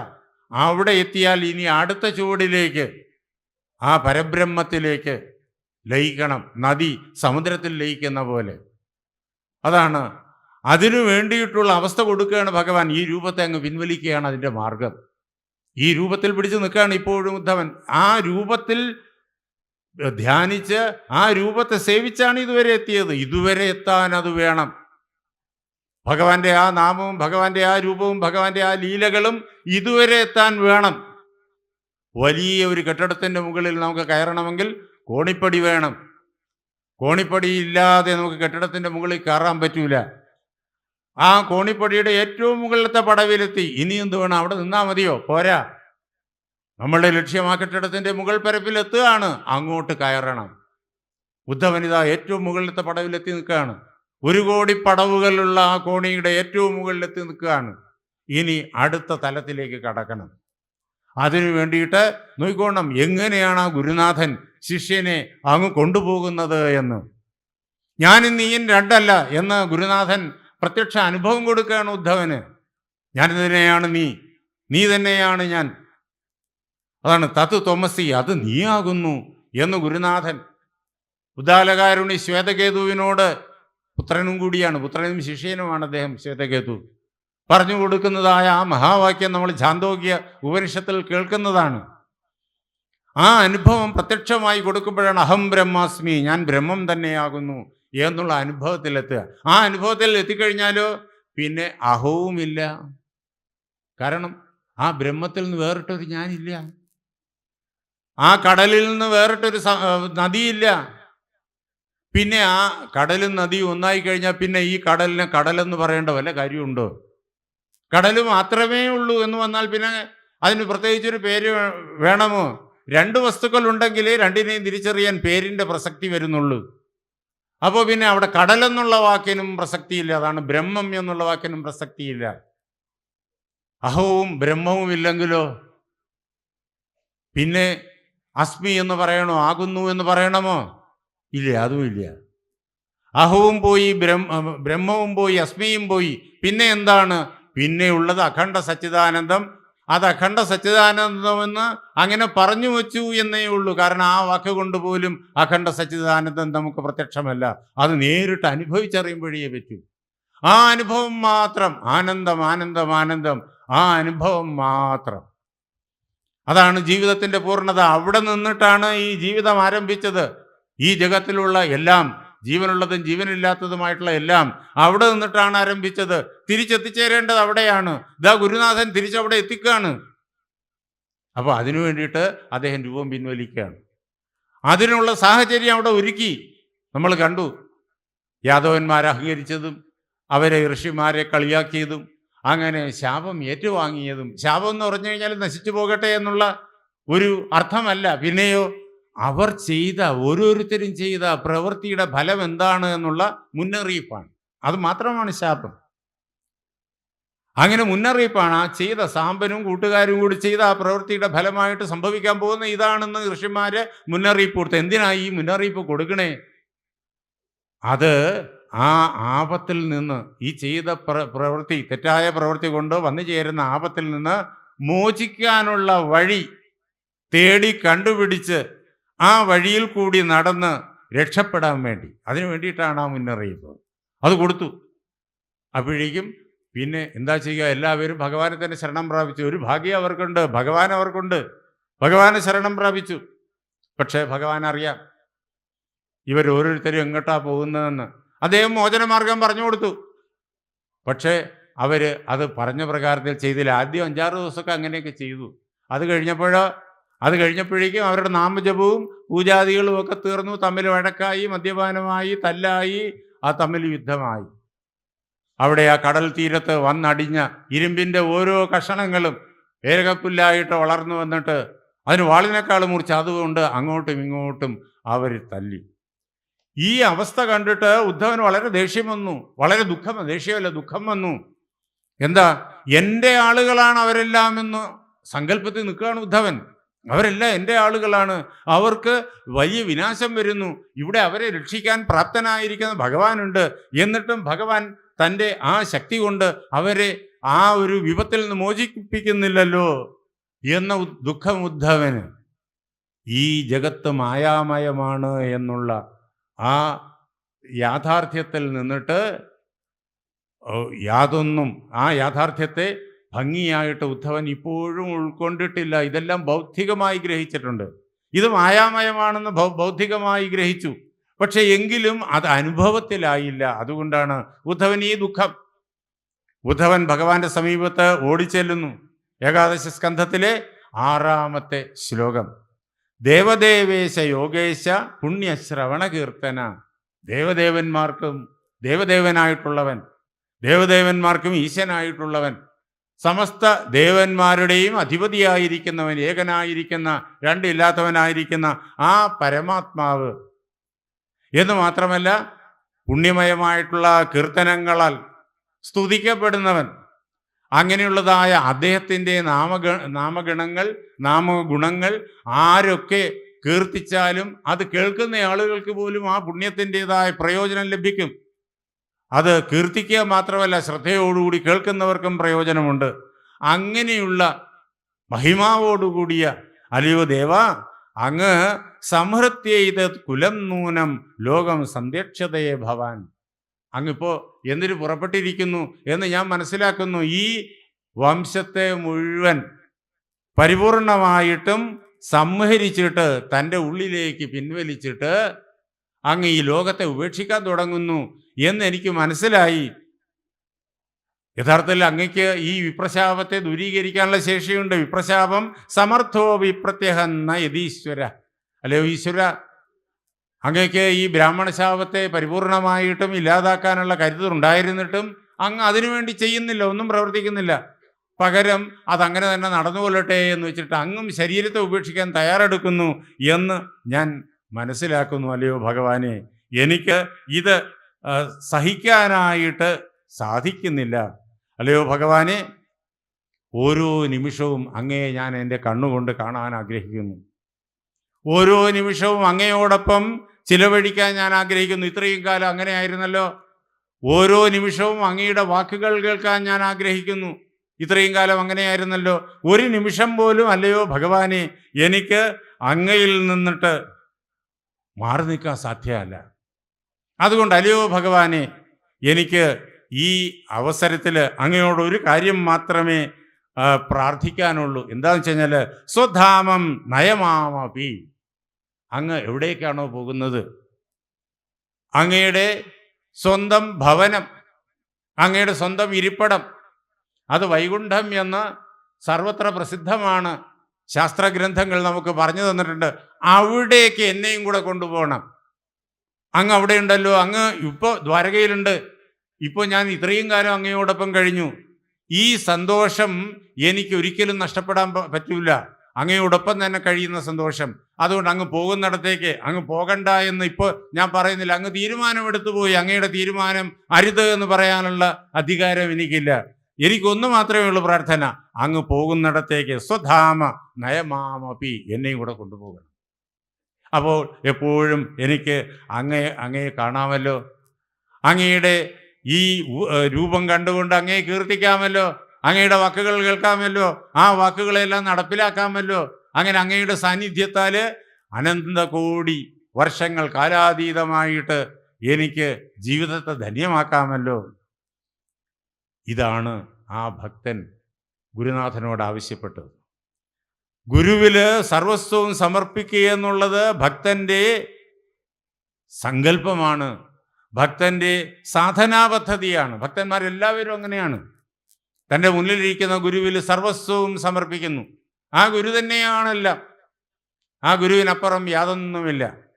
അതുകൊണ്ട് ആ ഒരു സമർപ്പണത്താൽ ഗുരു പറഞ്ഞ വാക്കുകളെ ഭംഗിയായി പ്രവർത്തിപ്പിച്ചിട്ട് ഗുരു കാണിച്ച മാർഗത്തിലൂടെ, അധ്യാത്മ മാർഗത്തിലൂടെ ഉയർന്നു വരും. എങ്ങനെയാണ് ആ ഉയർച്ച സംഭവിക്കുന്നത്? പല പ്രകാരത്തിൽ അത് നമ്മുടെ ഈ മഹാഗ്രന്ഥങ്ങൾ ഭാഗവതം ഉൾപ്പെടെ നമുക്ക് പറഞ്ഞു തന്നിട്ടുണ്ട്. നമ്മിലുള്ളതായ തമോ ഗുണത്തെ അത് ദൂരീകരിക്കും ആ സാധനാ പദ്ധതി. തമോ ഗുണം അത് കെട്ടടങ്ങുമ്പോഴത്തേക്കും രജോ ഗുണം പിന്നെ അവശേഷിച്ചിരിപ്പുണ്ട്. ആ രജോ ഗുണത്തെയും ഈ സാധനകൾ ദൂരീകരിക്കും. തമസും രജസ്സുമാണ് അജ്ഞാനം. തമസും രജസ്സുമാണ് നമ്മെ വേദനിപ്പിക്കുന്നത്. തമസും രജസ്സുമാണ് നമ്മെ ഇട്ട് ഈ ലോകബന്ധനത്തിലിട്ട് വട്ടം കറക്കുന്നത്. ആ തമസും രജസ്സും ആനച്ചങ്ങലേക്കാളും ബലിഷ്ഠമാണ്. അതിനെ ഈ സാധനാ പദ്ധതി ദൂരീകരിക്കും നിശേഷമായിട്ട്. അപ്പോൾ പിന്നെ എന്താ നമ്മിൽ അവശേഷിക്കുക? സാത്വിക ഗുണം. ആ സാത്വിക ഗുണം വെള്ളം പോലെ നിർമ്മലമാണ് എന്ന് ശങ്കരാചാര്യ സ്വാമികൾ വിവേക ചൂടാമണിയിൽ പറഞ്ഞിട്ടുണ്ട്. വെള്ളത്തിൻ്റെ പ്രത്യേകത എന്താ? അതൊരിക്കലും പ്രകാശത്തെ മറയ്ക്കില്ല, പ്രകാശത്തെ കടന്നു വരാൻ അനുവദിക്കും. അങ്ങനെ സ്ഫടികം പ്രകാശത്തെ മറയ്ക്കില്ല. അതേപോലെ സാത്വിക ഗുണം നമ്മുടെ ഉള്ളിലിരിക്കുന്ന പരമാത്മ പ്രകാശത്തെ ഒരിക്കലും മറയ്ക്കില്ല. പരമാത്മ പ്രകാശത്തെ അതേ പ്രകാരത്തിൽ കടത്തിവിടും. അങ്ങനെ നമ്മിൽ പരമാത്മജ്ഞാനം ഓരോ നിമിഷവും നിറഞ്ഞു നിൽക്കും. ആ സമ്പൂർണ്ണ ബ്രഹ്മാനുഭവത്തിൽ ജീവിതം ധന്യമായി തീരും എന്ന് മാത്രമല്ല, ഇക്കാണായ ലോകം മുഴുവൻ പരമാത്മാവ് തന്നെയാണ് എന്നുള്ള അനുഭവം ഉണ്ടാകും. ആ പരമാത്മജ്ഞാനത്തെ അതിൻ്റെ പൂർണ്ണതയിൽ അഹം ബ്രഹ്മാസ്മി, ഞാൻ അപ്പോഴും ഈ അവസ്ഥയിലും സാധകൻ ഞാൻ വേറെ പരമാത്മാവ് വേറെ എന്നുള്ള അവസ്ഥയിൽ നിൽക്കുകയാണ്. ആ പരമാത്മാവ് തന്നെയാണ് ഞാൻ എന്നുള്ള പ്രത്യക്ഷ അനുഭവത്തിലെത്തണം. അവിടേക്കാണ് ഭഗവാൻ കൊണ്ടുപോകുന്നത്. അതിനു വേണ്ടിയിട്ട് ഭഗവാൻ പറഞ്ഞു, നീ പറഞ്ഞത് ശരി തന്നെയാണ്. യഥാർത്ഥമാം മഹാഭാഗ തച്ചികീർഷിതമേവമേ. അല്ലയോ മഹാഭാഗ്യശാലിയായിരിക്കുന്ന, വലിയ കടുത്തതായ തപസ്സിൻ്റെ ഉടമയായിരിക്കുന്ന, അല്ലയോ കൂട്ടുകാര, അല്ലയോ ഉദ്ധവ, അങ്ങ് പറഞ്ഞത് സത്യം തന്നെയാണ്. ഈ കുലത്തെ മുഴുവൻ സംഹരിക്കുക കൊല്ലുക എന്നല്ല അർത്ഥം. ഭഗവാൻ ലോകത്തിൽ ഒന്നിനെയും കൊല്ലില്ല. പിന്നെയോ തന്നിലേക്ക് ലയിപ്പിക്കുന്നു. പഞ്ചസാര വെള്ളത്തിൽ ലയിക്കുന്ന പോലെ. അങ്ങനെ പഞ്ചസാര വെള്ളത്തിൽ ലയിച്ചു കഴിയുമ്പോഴേക്കും, പഞ്ചസാര എടുത്ത് വെള്ളത്തിലേക്ക് ഇടുമ്പോഴേക്കും പഞ്ചസാരയെ നമുക്ക് കാണാം. വെള്ളത്തിൽ ലയിച്ചു കഴിഞ്ഞാൽ പിന്നെ പഞ്ചസാരയെ കാണാൻ പറ്റൂല. അത് എവിടെ പോയി? അത് വെള്ളത്തിൽ സമ്പൂർണ്ണമായി വ്യാപിച്ചിരിക്കുന്നു. പക്ഷെ നമുക്ക് ഏതൊരു ഉദാഹരണത്തിനും പരിമിതിയുണ്ട്. അങ്ങനെ ഈ ഉദാഹരണത്തിനുണ്ട് പരിമിതി. ആ പഞ്ചസാരയുടെ സാന്നിധ്യം കണ്ണുകൊണ്ട് കാണാൻ പറ്റിയില്ലെങ്കിലും നാവ് കൊണ്ട് അറിയാം. വെള്ളം മധുരിയും. പഞ്ചസാര വെള്ളത്തിൽ ലയിച്ചതുപോലെയാണ് ഈ ഭക്തൻ പരമാത്മാവിൽ ലയിക്കുക. അവിടെ ഈ പഞ്ചസാരയുടെ കാര്യത്തിൽ വെള്ളത്തിൽ മാധുര്യത്തിൻ്റെ അനുഭവം കാണും. ഇവിടെ അതുപോലും ഇല്ല. സമ്പൂർണമായി ഈ ബ്രഹ്മം തന്നെയായി സ്ഥിതി ചെയ്യാണ്. അപ്പോൾ അല്ലയോ കുഞ്ഞെ, അത് തന്നെയാണ് ഞാൻ ചെയ്യുന്നത്. ഈ പ്രപഞ്ചത്തെ മുഴുവൻ, ഈ യാദവകുലം ഉൾപ്പെടെ ഈ യാദവകുലത്തെ മുഴുവൻ എന്നിലേക്ക് ഞാൻ ലയിപ്പിക്കുകയാണ്. അവർ മുഴുവൻ എൻ്റെ ഉള്ളിൽ സൂക്ഷ്മരൂപത്തിൽ കുടികൊള്ളും. ഇല്ലാതാവുന്നില്ല, കൊല്ലല്ലാതെ സൂക്ഷ്മരൂപത്തിൽ എൻ്റെ ഉള്ളിൽ കുടികൊള്ളും. വീണ്ടും യഥായോഗ്യം അവരുടെ കർമ്മവാസന അനുസരിച്ച് പറ്റിയ അവസരത്തിൽ അവർക്ക് വീണ്ടും ജനിക്കാനും പ്രവർത്തിക്കാനുള്ള അവസരവും ഞാൻ നൽകും. അങ്ങനെ ഇതിനെ മുഴുവൻ ഞാൻ ഉപസംഹരിക്കാൻ പോവാണ്. ഇത് യാതൊരു മാറ്റവും ഇല്ലാത്ത കാര്യമാണ്. ഇതാണ് എൻ്റെ തീരുമാനം. ഞാൻ ആഗ്രഹിക്കുന്നത് തന്നെയാണ്. എന്തുകൊണ്ടെന്നാൽ ബ്രഹ്മാവും ബ്രഹ്മാഭവോ ലോകപാലാഹ സർവാസമ്മേഭികാംക്ഷിണഃ. ബ്രഹ്മാവ്, ഈ ജഗത്തിൻ്റെ സൃഷ്ടികർമ്മം ചെയ്യുന്ന ഞാൻ ചുമതലപ്പെട്ടയാള്. അതുപോലെ ഭവൻ, അതേപോലെ തന്നെ ലോകപാലന്മാർ, ബ്രഹ്മാവും ശിവനും ലോകപാലകന്മാരും. ലോകത്തെ സൃഷ്ടിക്കുന്നത് ബ്രഹ്മാവ്, സംഹരിക്കുന്നത് മഹാദേവൻ രുദ്രൻ. അതേപോലെ തന്നെ ലോകത്തിൽ വിവിധങ്ങളായ കർമ്മങ്ങൾ ഭഗവാന്റെ നിർദ്ദേശമനുസരിച്ച് ചെയ്തുകൊണ്ടിരിക്കുന്നത് ലോകപാലന്മാർ, പിന്നെ ദേവന്മാർ. ഇവരെല്ലാവരും ഞാൻ വൈകുണ്ഠത്തിലേക്ക് ചെല്ലണമെന്ന് ആഗ്രഹിക്കുന്നു. അവർ വന്ന് എന്നോട് ആവശ്യപ്പെടുന്നു, ഞാൻ ഇനി ഇവിടെ ഈ ഭൂമിയിൽ ഈ രൂപം ധരിച്ചിട്ട് ഇവിടെ നിലനിൽക്കേണ്ട കാര്യമില്ല. എന്തുകൊണ്ടെന്നാൽ മയാ നിഷ്പാദിതം ഹ്യത്ര ദേവകാര്യമശേഷതഃ. ദേവന്മാർക്ക് വേണ്ടിയിട്ട് ആണ് എൻ്റെ ഈ അവതാരം. ആരാ ദേവന്മാർ? നമ്മുടെ എല്ലാ ശരീരത്തിലും 30 കോടി ദേവന്മാരും ഇരിക്കുന്നു. ഈ സ്ഥൂല ശരീരത്തിലും സൂക്ഷ്മ ശരീരത്തിലും കാരണ ശരീരത്തിലും ഇരിക്കുന്നു. ഈ ജഗത്ത് മുഴുവൻ ദേവന്മാരിരിക്കുന്നു. ഈ ജഗത്തിനെ ഉണ്ടാക്കുക, നിലനിർത്തുക, പ്രവർത്തിപ്പിക്കുക എന്നുള്ള ചുമതല ത്രിമൂർത്തികളിൽപ്പെട്ട ബ്രഹ്മാവിൻ്റെയും വിഷ്ണുവിൻ്റെയും ജോലിയാണ്. അവരുടെ ആ ചുമതലയെ ഇവിടെ ഭൗതിക തലത്തിൽ പ്രവർത്തിപ്പിക്കാൻ ചുമതലപ്പെട്ട ഉദ്യോഗസ്ഥരാണ് ഈ ദേവന്മാര്. അവർ സൂക്ഷ്മരൂപികളായിട്ട് നമ്മുടെ ശരീരമനോബുദ്ധികളെല്ലാം നിറഞ്ഞ് ഈ കാണാൻ എല്ലാ വസ്തുക്കളുടെ ഉള്ളിലും പുറമേയും നിറഞ്ഞ് ഇതിനെല്ലാം ഉണ്ടാക്കി ഇങ്ങനെ കാണിക്കുന്നു. അങ്ങനെ രാജാവ് ഒരു രാജ്യത്തിൻ്റെ ഏറ്റവും ഉയർന്ന സ്ഥാനത്ത് ഭരണാധിപനായിരിക്കുന്നു. രാജാവാണോ നമ്മുടെ ഗ്രാമത്തിൽ വന്ന് നമ്മുടെ കൃഷികാര്യങ്ങൾക്ക് വേണ്ടുന്ന ചുമതലകളൊക്കെ വഹിക്കുന്ന ഉദ്യോഗസ്ഥൻ അല്ല. അദ്ദേഹത്തിൻ്റെ നിർദ്ദേശമനുസരിച്ച്, അദ്ദേഹം കൊടുത്ത നിയമങ്ങളനുസരിച്ച് അദ്ദേഹം ചുമതലപ്പെടുത്തിയ ആളുകളുണ്ട് എല്ലാ ഗ്രാമങ്ങളിലും നഗരങ്ങളിലും ഉദ്യോഗസ്ഥന്മാർ. അവര് അത് നിർവഹിക്കുന്നു. അതേപോലെ ബ്രഹ്മവിഷ്ണു മഹേശ്വരന്മാരുടെ ചുമതലകൾ അവര് നിർവഹിക്കാൻ വേണ്ടി നിയോഗിച്ച ഉദ്യോഗസ്ഥരാണ് ഇവരെല്ലാം എന്ന് എളുപ്പത്തിൽ പറയാം. അവരാണ് ഈ തലത്തിൽ നിന്നുകൊണ്ട് ഇതൊക്കെ ചെയ്യുന്നത്. ഈ ശ്വാസമെല്ലാം ചലിക്കുന്ന അങ്ങനെയാണ്. നമ്മുടെ ശരീരത്തിലെ ഓരോ കോശത്തിനകത്തും ആയിരം പ്രവർത്തനങ്ങൾ ഈ ദേവന്മാരാണ് നിരന്തരം ചെയ്തുകൊണ്ടിരിക്കുന്നത്. അതിൽ ഒരാളുടെ പ്രവർത്തനത്തിന് തടസ്സം വന്നു കഴിഞ്ഞാൽ കാര്യം കുഴപ്പമായി. എല്ലാം ഭംഗിയായി നടക്കുമ്പോൾ നമ്മൾ പൂർണ്ണ ആരോഗ്യവാന്മാരായിരിക്കും. ആ ദേവന്മാരും ബ്രഹ്മാവും രുദ്രനും ആ ദേവന്മാരും എല്ലാവരും വിഷ്ണുവിനോട് പ്രാർത്ഥിക്കുന്നു, അങ്ങ് വൈകുണ്ഠ ലോകത്തിലേക്ക് മടങ്ങി വരണം. ഇനി ഇവിടെ അങ്ങ് ഈ പ്രകാരത്തിൽ നിലനിൽക്കണ്ട, കാരണം അങ്ങ് ചെയ്യേണ്ടതൊക്കെ ചെയ്തു കഴിഞ്ഞിരിക്കുന്നു എന്ന് അവർ അദ്ദേഹത്തോട് പറയുകയാണ്. കൃഷ്ണന് തന്നെ നന്നായിട്ടറിയാം താൻ ചെയ്യേണ്ടത് എല്ലാം ചെയ്തു കഴിഞ്ഞു എന്ന്. മയാ നിഷ്പാദിതം ഹ്യത്ര ദേവകാര്യമശേഷതഃ, ദേവകാര്യം മുഴുവൻ സമ്പൂർണമായിട്ട് ഞാൻ ചെയ്തു കഴിഞ്ഞിരിക്കുന്നു. ദേവന്മാരുടെ പ്രവൃത്തികളുടെ കാര്യത്തിൽ കുറേ തടസ്സങ്ങൾ വന്നു. എന്ത് കാരണം? രാക്ഷസീ ബുദ്ധികൾ വളർന്നത് കാരണം. കംസൻ, ശിശുപാലൻ, ജരാസന്ധൻ, ദുര്യോധനാദികൾ ഇവരൊക്കെയാണ് രാക്ഷസീയമായിട്ടുള്ള വാസനാവിശേഷങ്ങൾ. അവരുടെ സാന്നിധ്യവും അവരുടെ അതിക്രമങ്ങളും കാരണം ദേവന്മാർക്ക് അവർ ചെയ്യേണ്ടതായ ലോകരക്ഷകമായിരിക്കുന്ന പ്രവൃത്തികൾക്ക് തടസ്സം വന്നു. അതുകൊണ്ട് അവരെല്ലാം യഥായോഗ്യം ദൂരീകരിച്ചിട്ട്, അവരുടെ ശല്യങ്ങളൊക്കെ ദൂരീകരിച്ചിട്ട് ലോകത്തെ രക്ഷിക്കുക എന്നുള്ള ചുമതല അത് നിർവഹിക്കാനാണ് ഞാൻ വന്നത്. അത് മുഴുവൻ ഞാൻ ചെയ്തു കഴിഞ്ഞിരിക്കുന്നു. ഇനി എനിക്ക് ചെയ്യാനായിട്ട് യാതൊന്നും ഇല്ല. എന്തിനു വേണ്ടിയിട്ടാണോ ഞാൻ അവതരിച്ചത്? ബ്രഹ്മാവ് പ്രാർത്ഥിച്ചത് കൊണ്ടാണ് ഞാൻ അവതരിച്ചത്. അത് ഞാനിതാ ചെയ്തു കഴിഞ്ഞിരിക്കുന്നു. അതുകൊണ്ട് ഞാൻ ഈ രൂപത്തെ ഉപസംഹരിക്കുകയാണ്. അതിന് മാറ്റമൊന്നുമില്ല. അല്ലയോ ഉദ്ധവ, നീ ഒരു കാര്യം മനസ്സിലാക്കിക്കൊള്ളണം. സമുദ്ര സപ്തമേന്യേതാം പുരീം ച പ്ലാവയിഷ്യതി.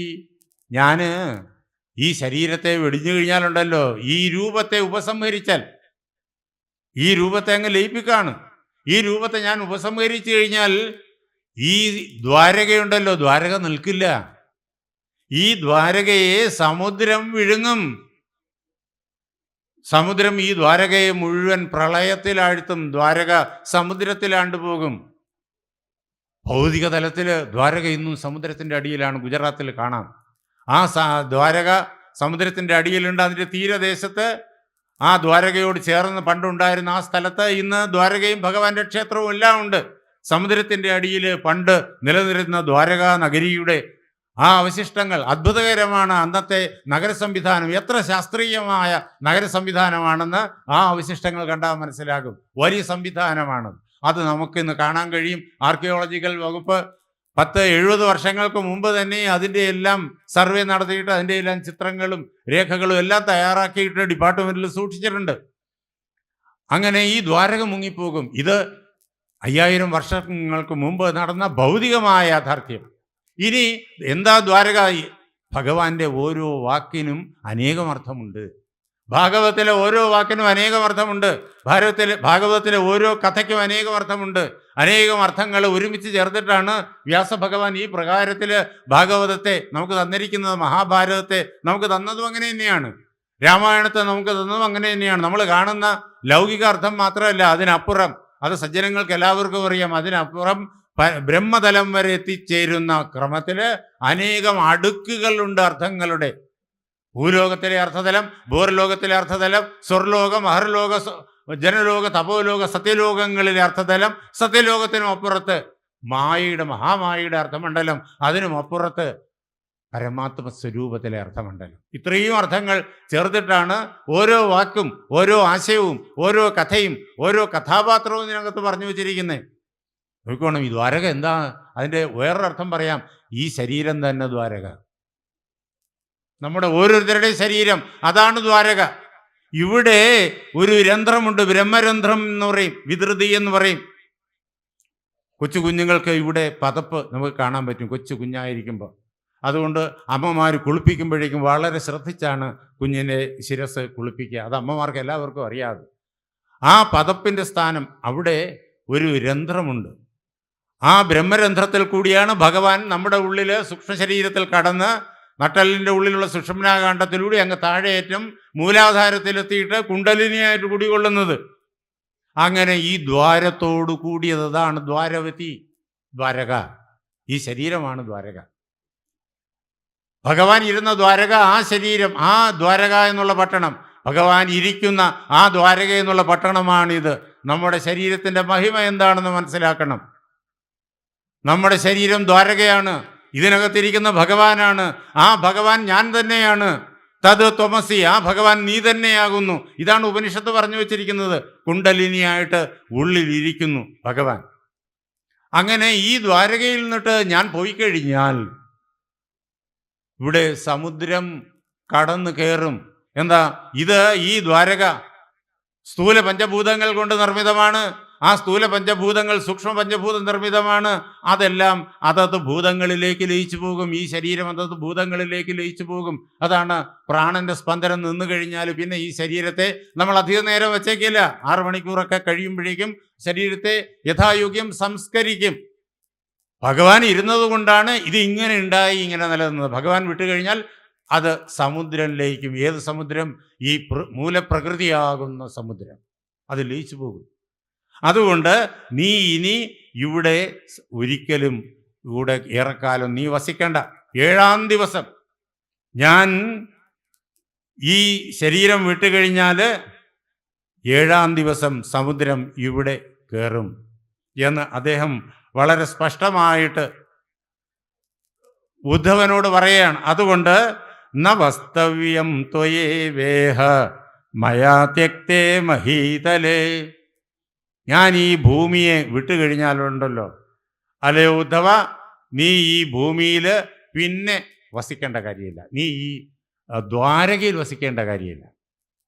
ഭൂമിയെ വിടാനായിട്ടില്ല ഉദ്ധവൻ. അതിനുള്ള ശക്തി ഉദ്ധവന് പകർന്നു കിട്ടണം. ഞാൻ ഈ ദ്വാരക വിട്ടുകഴിഞ്ഞാൽ, ഞാൻ പരമാത്മസ്വരൂപത്തിൽ ലയിച്ചു കഴിഞ്ഞാൽ പിന്നെ നീ ഇവിടെ ഈ ദ്വാരകയിൽ വസിക്കാൻ പാടില്ല എന്ന് അദ്ദേഹം പറയാണ്. ഞാൻ ഭൂമിയെ വിട്ടുകഴിഞ്ഞാൽ നീ ദ്വാരകയിൽ വസിക്കരുത്. എന്താ കാരണം എന്നറിയോ? ജനോ അധർമ്മരുചിർഭദ്ര ഭവിഷ്യതി കലോ യുഗേ. ഞാൻ എപ്പോഴാണോ ഈ ദ്വാരകയെ വിടുന്നത് അപ്പോഴേക്കും കലിയുഗം ആരംഭിക്കും. ഭഗവാന്റെ ബ്രഹ്മലയത്തിൻ്റെ അടുത്ത പുലരി തൊട്ടാണ് നമ്മൾ കലിയുഗം കണക്ക് കൂട്ടുന്നത്. കലിവർഷം ഇത്ര ദിവസമായി എന്ന് നാരായണീയത്തിൽ കൃത്യമായ ആ പുസ്തകം എഴുതി തരുന്ന കലി ദിവസം മേൽപ്പത്തൂര് എഴുതി വച്ചിട്ടുണ്ട്. പഴയ കാലത്തെ ഗ്രന്ഥങ്ങളിലെല്ലാം അങ്ങനെയാണ്. കലിദിനം എന്നാണ് അത് എഴുതി തുടങ്ങിയതെന്നോ അല്ലെങ്കിൽ എന്നാണ് അത് എഴുതി പൂർത്തിയാക്കിയതെന്നോ കൃത്യമായി പറഞ്ഞു വയ്ക്കും. ഇന്നും ജ്യോത്സ്യന്മാർ കൃത്യമായി കലിദിന സംഖ്യ അവരുടെ പഞ്ചാംഗങ്ങളിൽ കൃത്യമായി എഴുതി വച്ചിട്ടുണ്ട്. അങ്ങനെ ഞാൻ എപ്പോൾ സമാധിയാകുന്നോ അപ്പോൾ കലി പ്രവേശിക്കും. കലി ആരംഭിച്ചു കഴിഞ്ഞു. ഭഗവാൻ ഉള്ളപ്പോൾ കലിയില്ല. ഭഗവാൻ ഉള്ളപ്പോൾ ധർമ്മം മാത്രം. കലി എന്ന് പറഞ്ഞാൽ കലഹം, കലഹം, യുദ്ധം, കോലാഹലം. ഭഗവാൻ വിട്ടുകഴിഞ്ഞാലോ കലഹമായി. അത് ഏതൊരു നഗരത്തിൽ നിന്നിട്ടായാലും ഭഗവാൻ വിട്ടുകഴിഞ്ഞാൽ അവിടെ കലഹമായി. ലോകചരിത്രം എടുത്ത് നോക്കിക്കഴിഞ്ഞാൽ എത്രയോ രാജ്യങ്ങളിലും നഗരങ്ങളിലൊക്കെ എത്രയോ യുദ്ധങ്ങൾ, കോലാഹലങ്ങൾ. അവിടെ ഭഗവത് സാന്നിധ്യം അവിടെയുള്ള ജനങ്ങളുടെ ഹൃദയത്തിൽ, ഭൂരിപക്ഷത്തിൻ്റെ ഹൃദയത്തിൽ ഇല്ല. അപ്പോൾ പിന്നെ കലഹായി. നമ്മുടെ മനസ്സിൽ നിന്ന് ഭഗവാൻ പോയാലോ? നമ്മുടെ മനസ്സിൽ ഭഗവാനെ പ്രത്യക്ഷമായി കാണാൻ ഉറപ്പിക്കാൻ വേണ്ടിയിട്ടാണ് വീട്ടിൽ വിളക്ക് കൊളുത്തി നാമം ജപിക്കുന്നത്. രാവിലെ ഭഗവാന്റെ ക്ഷേത്രത്തിലേക്ക് വന്ന് ഭഗവാനെ ദർശിക്കുന്നത്. ഭഗവാനെ ദർശിക്കേണ്ട ക്രമമെല്ലാം മുത്തശ്ശിമാരും മുത്തശ്ശന്മാരും അമ്മാവന്മാരും എല്ലാവരും നമുക്ക് പഠിപ്പിച്ചു തന്നിട്ടുണ്ട്. ആ പ്രകാരത്തിൽ ഭഗവത് ദർശനം, ഇവിടെയുള്ള ക്ഷേത്രത്തിലെ അനുഷ്ഠാനങ്ങൾ, വീട്ടിലെ അനുഷ്ഠാനങ്ങൾ, വിശേഷ ദിവസങ്ങളിലെ അനുഷ്ഠാനങ്ങൾ, ഇത് ഓരോന്നും ചെയ്യുന്നത് ഹൃദയത്തിൽ ഭഗവാന് പ്രതിഷ്ഠിക്കാനാണ്. ഉള്ളിൽ ഭഗവാനുണ്ട്. ആ ഭഗവാൻ ഉള്ളിലുണ്ട് എന്നുള്ളത് നമ്മൾ അനുഭവിക്കുന്നില്ല, അനുഭവിച്ചറിയണം. ഉണ്ട് എന്നുള്ള ഉറപ്പെങ്കിലും വേണം. അതുണ്ടെങ്കിൽ മനസ്സ് ശാന്തമാകും. തമോ ഗുണവും രജോ ഗുണവും മനസ്സിൽ കീഴ്പ്പെട്ട് നിൽക്കും, സാത്വിക ഗുണം വർദ്ധിച്ചു വരും. അപ്പോൾ പിന്നെ മനസ്സിൽ കലഹം ഉണ്ടാവില്ല. ലോകയുദ്ധങ്ങളെല്ലാം ഉണ്ടായിട്ടുള്ളത് മനുഷ്യ മനസ്സിൽ നിന്നിട്ടാണ്. രാവണനാണ് ലങ്കയിലെ ആ യുദ്ധം ഉണ്ടാക്കിയത്. അതേപോലെ തന്നെ ദുര്യോധനാണ് കുരുക്ഷേത്രത്തിലെ ആ യുദ്ധം ഉണ്ടാക്കിയത്. ചരിത്രം മറിച്ചു നോക്കിക്കൊള്ളൂ. 1-ാം ലോകമഹായുദ്ധവും 2-ാം ലോകമഹായുദ്ധവും ഇന്ന് കാണുന്ന യുദ്ധങ്ങളും എല്ലാം മനുഷ്യ മനസ്സിൽ നിന്നുണ്ടായതാണ്, വെളിയിൽ നിന്നെങ്ങുമില്ല. അപ്പോൾ എന്തുകൊണ്ട് അങ്ങനെ ഉണ്ടായി? ആ ആളുകളുടെ മനസ്സ് നോക്കിയാൽ അറിയാം, അവിടെ ഭഗവാന് സ്ഥാനമില്ല.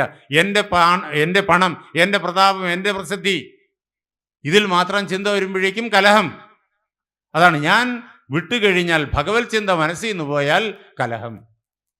അതുണ്ടാക്കുന്നത് എല്ലാവർക്കും ദുഃഖവും ദുരിതവുമാണ്.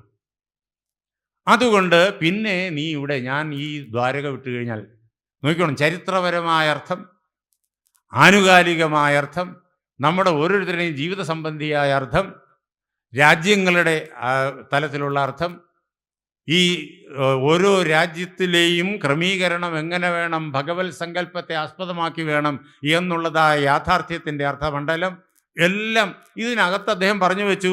ഞാൻ ഈ ലോകത്തെ വിട്ടുകഴിഞ്ഞാലുണ്ടല്ലോ, ജനങ്ങൾ അധർമ്മരുചികളാണ്, അധർമ്മം പ്രവർത്തിക്കാൻ തൽപരരാണ്. അവരുടെ മനസ്സിൽ നിന്ന് ഞാൻ പോയി കഴിഞ്ഞാൽ, അവരെന്നെ അവിടെ നിന്നിട്ട് മറന്നു കളഞ്ഞാൽ കലഹമായിരിക്കും, കലിയുഗം പ്രവേശിക്കും. പിന്നെ കലഹവും യുദ്ധവും ഒക്കെയാണ്. അതുകൊണ്ട് നീ ഇവിടെ ഇരിക്കരുത്, നീ ഇവിടെ നിന്നിട്ട് പോകണം. ത്വന്തു സർവം പരിത്യജ്യ സ്നേഹം സ്വജന ബന്ധുഷു. നീ എന്തിനാ എൻ്റെ മുമ്പ് നിന്ന് കരയണേ? ഇതൊക്കെ എൻ്റെ ആളുകളാണ്, യാദവന്മാരാണ്, എൻ്റെ ബന്ധുക്കളാണ്, എൻ്റെ ജ്യേഷ്ഠൻ, എൻ്റെ അനുജൻ, എൻ്റെ സഹോദരങ്ങൾ, എൻ്റെ മക്കൾ, എൻ്റെ അനന്തരവര് ഒക്കെയാണ് ഇവരെല്ലാം. എനിക്ക് ബന്ധുക്കളല്ലാതായിട്ട് ആരുമില്ല. അവരിങ്ങനെ ഒരു വിപത്തിലാണ്. അല്ലയോ ഭഗവാനെ, അവരെ നീ രക്ഷിക്കണം എന്ന് പറഞ്ഞിട്ടാണല്ലോ നീ കരയുന്നത്. അവർക്കൊരു വിപത്തും സംഭവിക്കുന്നില്ല. അവരുടെ കർമ്മം അനുസരിച്ച് വേണ്ടുന്ന കോലാഹലങ്ങൾ കാണിക്കുന്നു. കർമ്മത്തിൻ്റെ ഫലം അവരനുഭവിച്ചേ പറ്റും. അത് അനുഭവിച്ച് കഴിയുമ്പോഴേക്കും അവർക്ക് ബുദ്ധിയോഗം ഉണ്ടാവും. അത് അനുഭവിച്ച് കഴിയാതെ ബുദ്ധിയോഗം ഉണ്ടാവില്ല. അതുകൊണ്ട് അവരുടെ കർമ്മഗതി അനുസരിച്ച് അതങ്ങനെ നടന്നുകൊള്ളും. ഇത് എൻ്റെ ബന്ധുവാണ് എന്നൊക്കെ വിചാരിച്ച് അവരിൽ നീ ചെന്ന് നിന്റെ സ്നേഹബന്ധത്തെ ഉറപ്പിക്കുന്നു. അവരാരും നിന്നെ പിടിച്ചു കെട്ടിയിട്ടില്ല. നമ്മളെ ഈ ലോകത്ത് ആരും പിടിച്ചു കെട്ടിയിട്ടില്ല. നമ്മളെ പിടിച്ചു കെട്ടാൻ ലോകത്തിൽ ആർക്കും സാധ്യവുമല്ല. ആനയെ പിന്നെയും പിടിച്ചു കെട്ടാം, നമ്മളെ പിടിച്ചു കെട്ടാൻ ആർക്കും പറ്റൂല. ഒരു ചക്രവർത്തിക്കും പറ്റൂല. വേണമെങ്കിൽ ഈ ശരീരത്തെ പിടിച്ചു കെട്ടിയിടാം, അത് സാധിക്കും. പക്ഷേ അവിടെ ആ കാരാഗ്രഹത്തിനകത്തിരുന്നു കൊണ്ട് ഈശ്വരനെ കാണും. അരവിന്ദ ഘോഷിനെ ബ്രിട്ടീഷ് ഗവൺമെൻറ് അദ്ദേഹത്തിന് അരവിന്ദ ഘോഷിനെ ജയിലിലിട്ടു. എന്തിന്? സമസ്തിപൂർ ബോംബ് കേസിൽ അദ്ദേഹത്തെ ജയിലിലിട്ടു. അദ്ദേഹം ആ ബോംബ് കേസിൽ കുറ്റക്കാരനേ അല്ല. പക്ഷേ അരവിന്ദ ഘോഷിനെ പിടിച്ച് ജയിലിലിട്ടു. ICS കാരനാണ്, അദ്ദേഹത്തെ ജയിലിലിട്ടു. ഭഗവാൻ അരവിന്ദ ഘോഷിൻ്റെ മുമ്പിൽ ഒരു രാത്രിയിൽ ആ ജയിലറയ്ക്കുള്ളിൽ വന്നു. ഭഗവാന് ജയിലറ ഒന്നുമല്ല, എല്ലാറ്റിൻ്റെയും ഉള്ളിലിരിക്കുന്നയാളാണ് അദ്ദേഹം പ്രത്യക്ഷാനുഭവം കൊടുത്തു. ഞാനാണ് നിന്നെ ഇവിടെ കൊണ്ടുവന്നത്, ഞാൻ ഇവിടെ നിന്ന് നിന്നെ കൊണ്ടുപോകും, നിന്നെ പഠിപ്പിക്കാൻ, വേദാന്ത ശാസ്ത്രവും യോഗശാസ്ത്രവും പഠിപ്പിക്കാൻ കൊണ്ടുവന്നതാണ്. നീ നിനക്ക് വേണ്ടി വാദിക്കാൻ പോലും ആരെയും കണ്ടെത്തണ്ട, നിനക്ക് വേണ്ടുന്ന വക്കീലിനെ ഞാൻ അയക്കും, എല്ലാം ഭഗവാൻ അവിടെ പറഞ്ഞു. അതാണ് അവിടെ ആ ജയിലറയ്ക്ക് ഉള്ളിലിരുന്നു കൊണ്ട് യോഗ സാധന ശീലിക്കുകയാണ് അരവിന്ദ ഘോഷ്. ബ്രിട്ടീഷുകാരുടെ സൂര്യൻ അസ്തമിക്കാത്ത സാമ്രാജ്യത്തിന് അരവിന്ദ ഘോഷിൻ്റെ ശരീരത്തെ കുറേ കാലം ജയിലിലിടാൻ പറ്റി. പക്ഷേ അരവിന്ദ ഘോഷിനെ ജയിലിലിടാൻ പറ്റിയില്ല. അത് കഴിഞ്ഞപ്പോഴോ ഭഗവാൻ അരവിന്ദ ഘോഷ് കുറ്റം ചെയ്തിട്ടുള്ള ആളല്ല എന്ന് തെളിയിച്ച് ഭഗവാൻ തന്നെ കൊണ്ടുപോയി. അതിനുള്ള വക്കീലിനെ അറിയിച്ചു, ദേശബന്ധു ചിത്തരഞ്ജൻ ദാസൻ. അവിടെ നിന്നിട്ട് ഭഗവാൻ കൊണ്ടുപോയി. അങ്ങനെ ആ അരവിന്ദ ഘോഷ്, അരവിന്ദ മഹർഷി നമുക്ക് ഏറ്റവും പരിചിതനാണ്. അതാണ്, രാജാക്കന്മാർക്ക് ശരീരത്തെ ബന്ധിക്കാൻ കഴിയും ഒരളവ് വരെ, പക്ഷേ നമ്മുടെ മനസ്സിനെ, ബോധമണ്ഡലത്തിലെ ആത്മശക്തിയെ ആർക്കും ബന്ധിക്കാൻ കഴിയില്ല. നമ്മെ ആർക്കും ബന്ധിക്കാൻ കഴിയില്ല. അതുകൊണ്ട് നീയാണ് ചെന്ന് അതെൻ്റെ ബന്ധുവാണെന്നും പറഞ്ഞ് സ്വയം ബദ്ധനായിത്തീരുന്നത്. നിന്നെ കെട്ടാനുള്ള ആനച്ചങ്ങല നീയാണ് ഉണ്ടാക്കുന്നത്, അത് നീ കളഞ്ഞേക്ക്. നിന്റെ ബന്ധുവാണ് എന്നൊന്നും നീ വിചാരിച്ച് നടക്കണ്ട. നീ എന്തു വേണം? ത്വന്തു സർവം പരിത്യജ്യ, ഇത് മുഴുവൻ നീ ഉപേക്ഷിക്കണം. ഏത്? എൻ്റെ ബന്ധുവാണ്, എൻ്റെ സ്നേഹിതനാണ് എന്നൊക്കെയുള്ള തെറ്റായ നിന്റെ ധാരണകളെ നീ പൂർണ്ണമായി ഉപേക്ഷിക്കണം. ഉപേക്ഷിച്ചിട്ട് എന്ത് ചെയ്യണം? മയ്യാവേശ്യ മനസ്സമ്യക്, നീ നിന്റെ മനസ്സിനെ എന്നിൽ ശരിയാവണ്ണം ഉറപ്പിച്ചു വെക്കണം. ലോകത്തിന് മുഴുവൻ ഏക ആധാരമായിരിക്കുന്ന എന്നില് അല്ലയോ ഉദ്ധവ, നീ നിന്റെ മനസ്സിനെ ഉറപ്പിച്ചു വെക്കണം. നീ ഓരോ നിമിഷവും എന്നെ തന്നെ ചിന്തിക്കണം. നിനക്ക് നല്ല പരിചയമുണ്ടല്ലോ എന്നെ. ഞാൻ എങ്ങനെയാണെന്ന് നിനക്കറിയാലോ. നീ അറിയുന്ന പോലെ വേറെ ആരും അറിയുന്നില്ലല്ലോ. നീ ഓരോ നിമിഷവും എന്നെ കുറിച്ച് തന്നെ ചിന്തിക്കുക. എൻ്റെ ആളുകൾ എന്നുള്ള സങ്കല്പത്തെയും ആ ആളുകളെയും ഒക്കെ നീ പൂർണ്ണമായും വിട്ടേക്കുക. അവരാരും നിന്റെ ആളുകളല്ല. യഥാർത്ഥത്തിൽ എല്ലാം ഭഗവാനാണ്.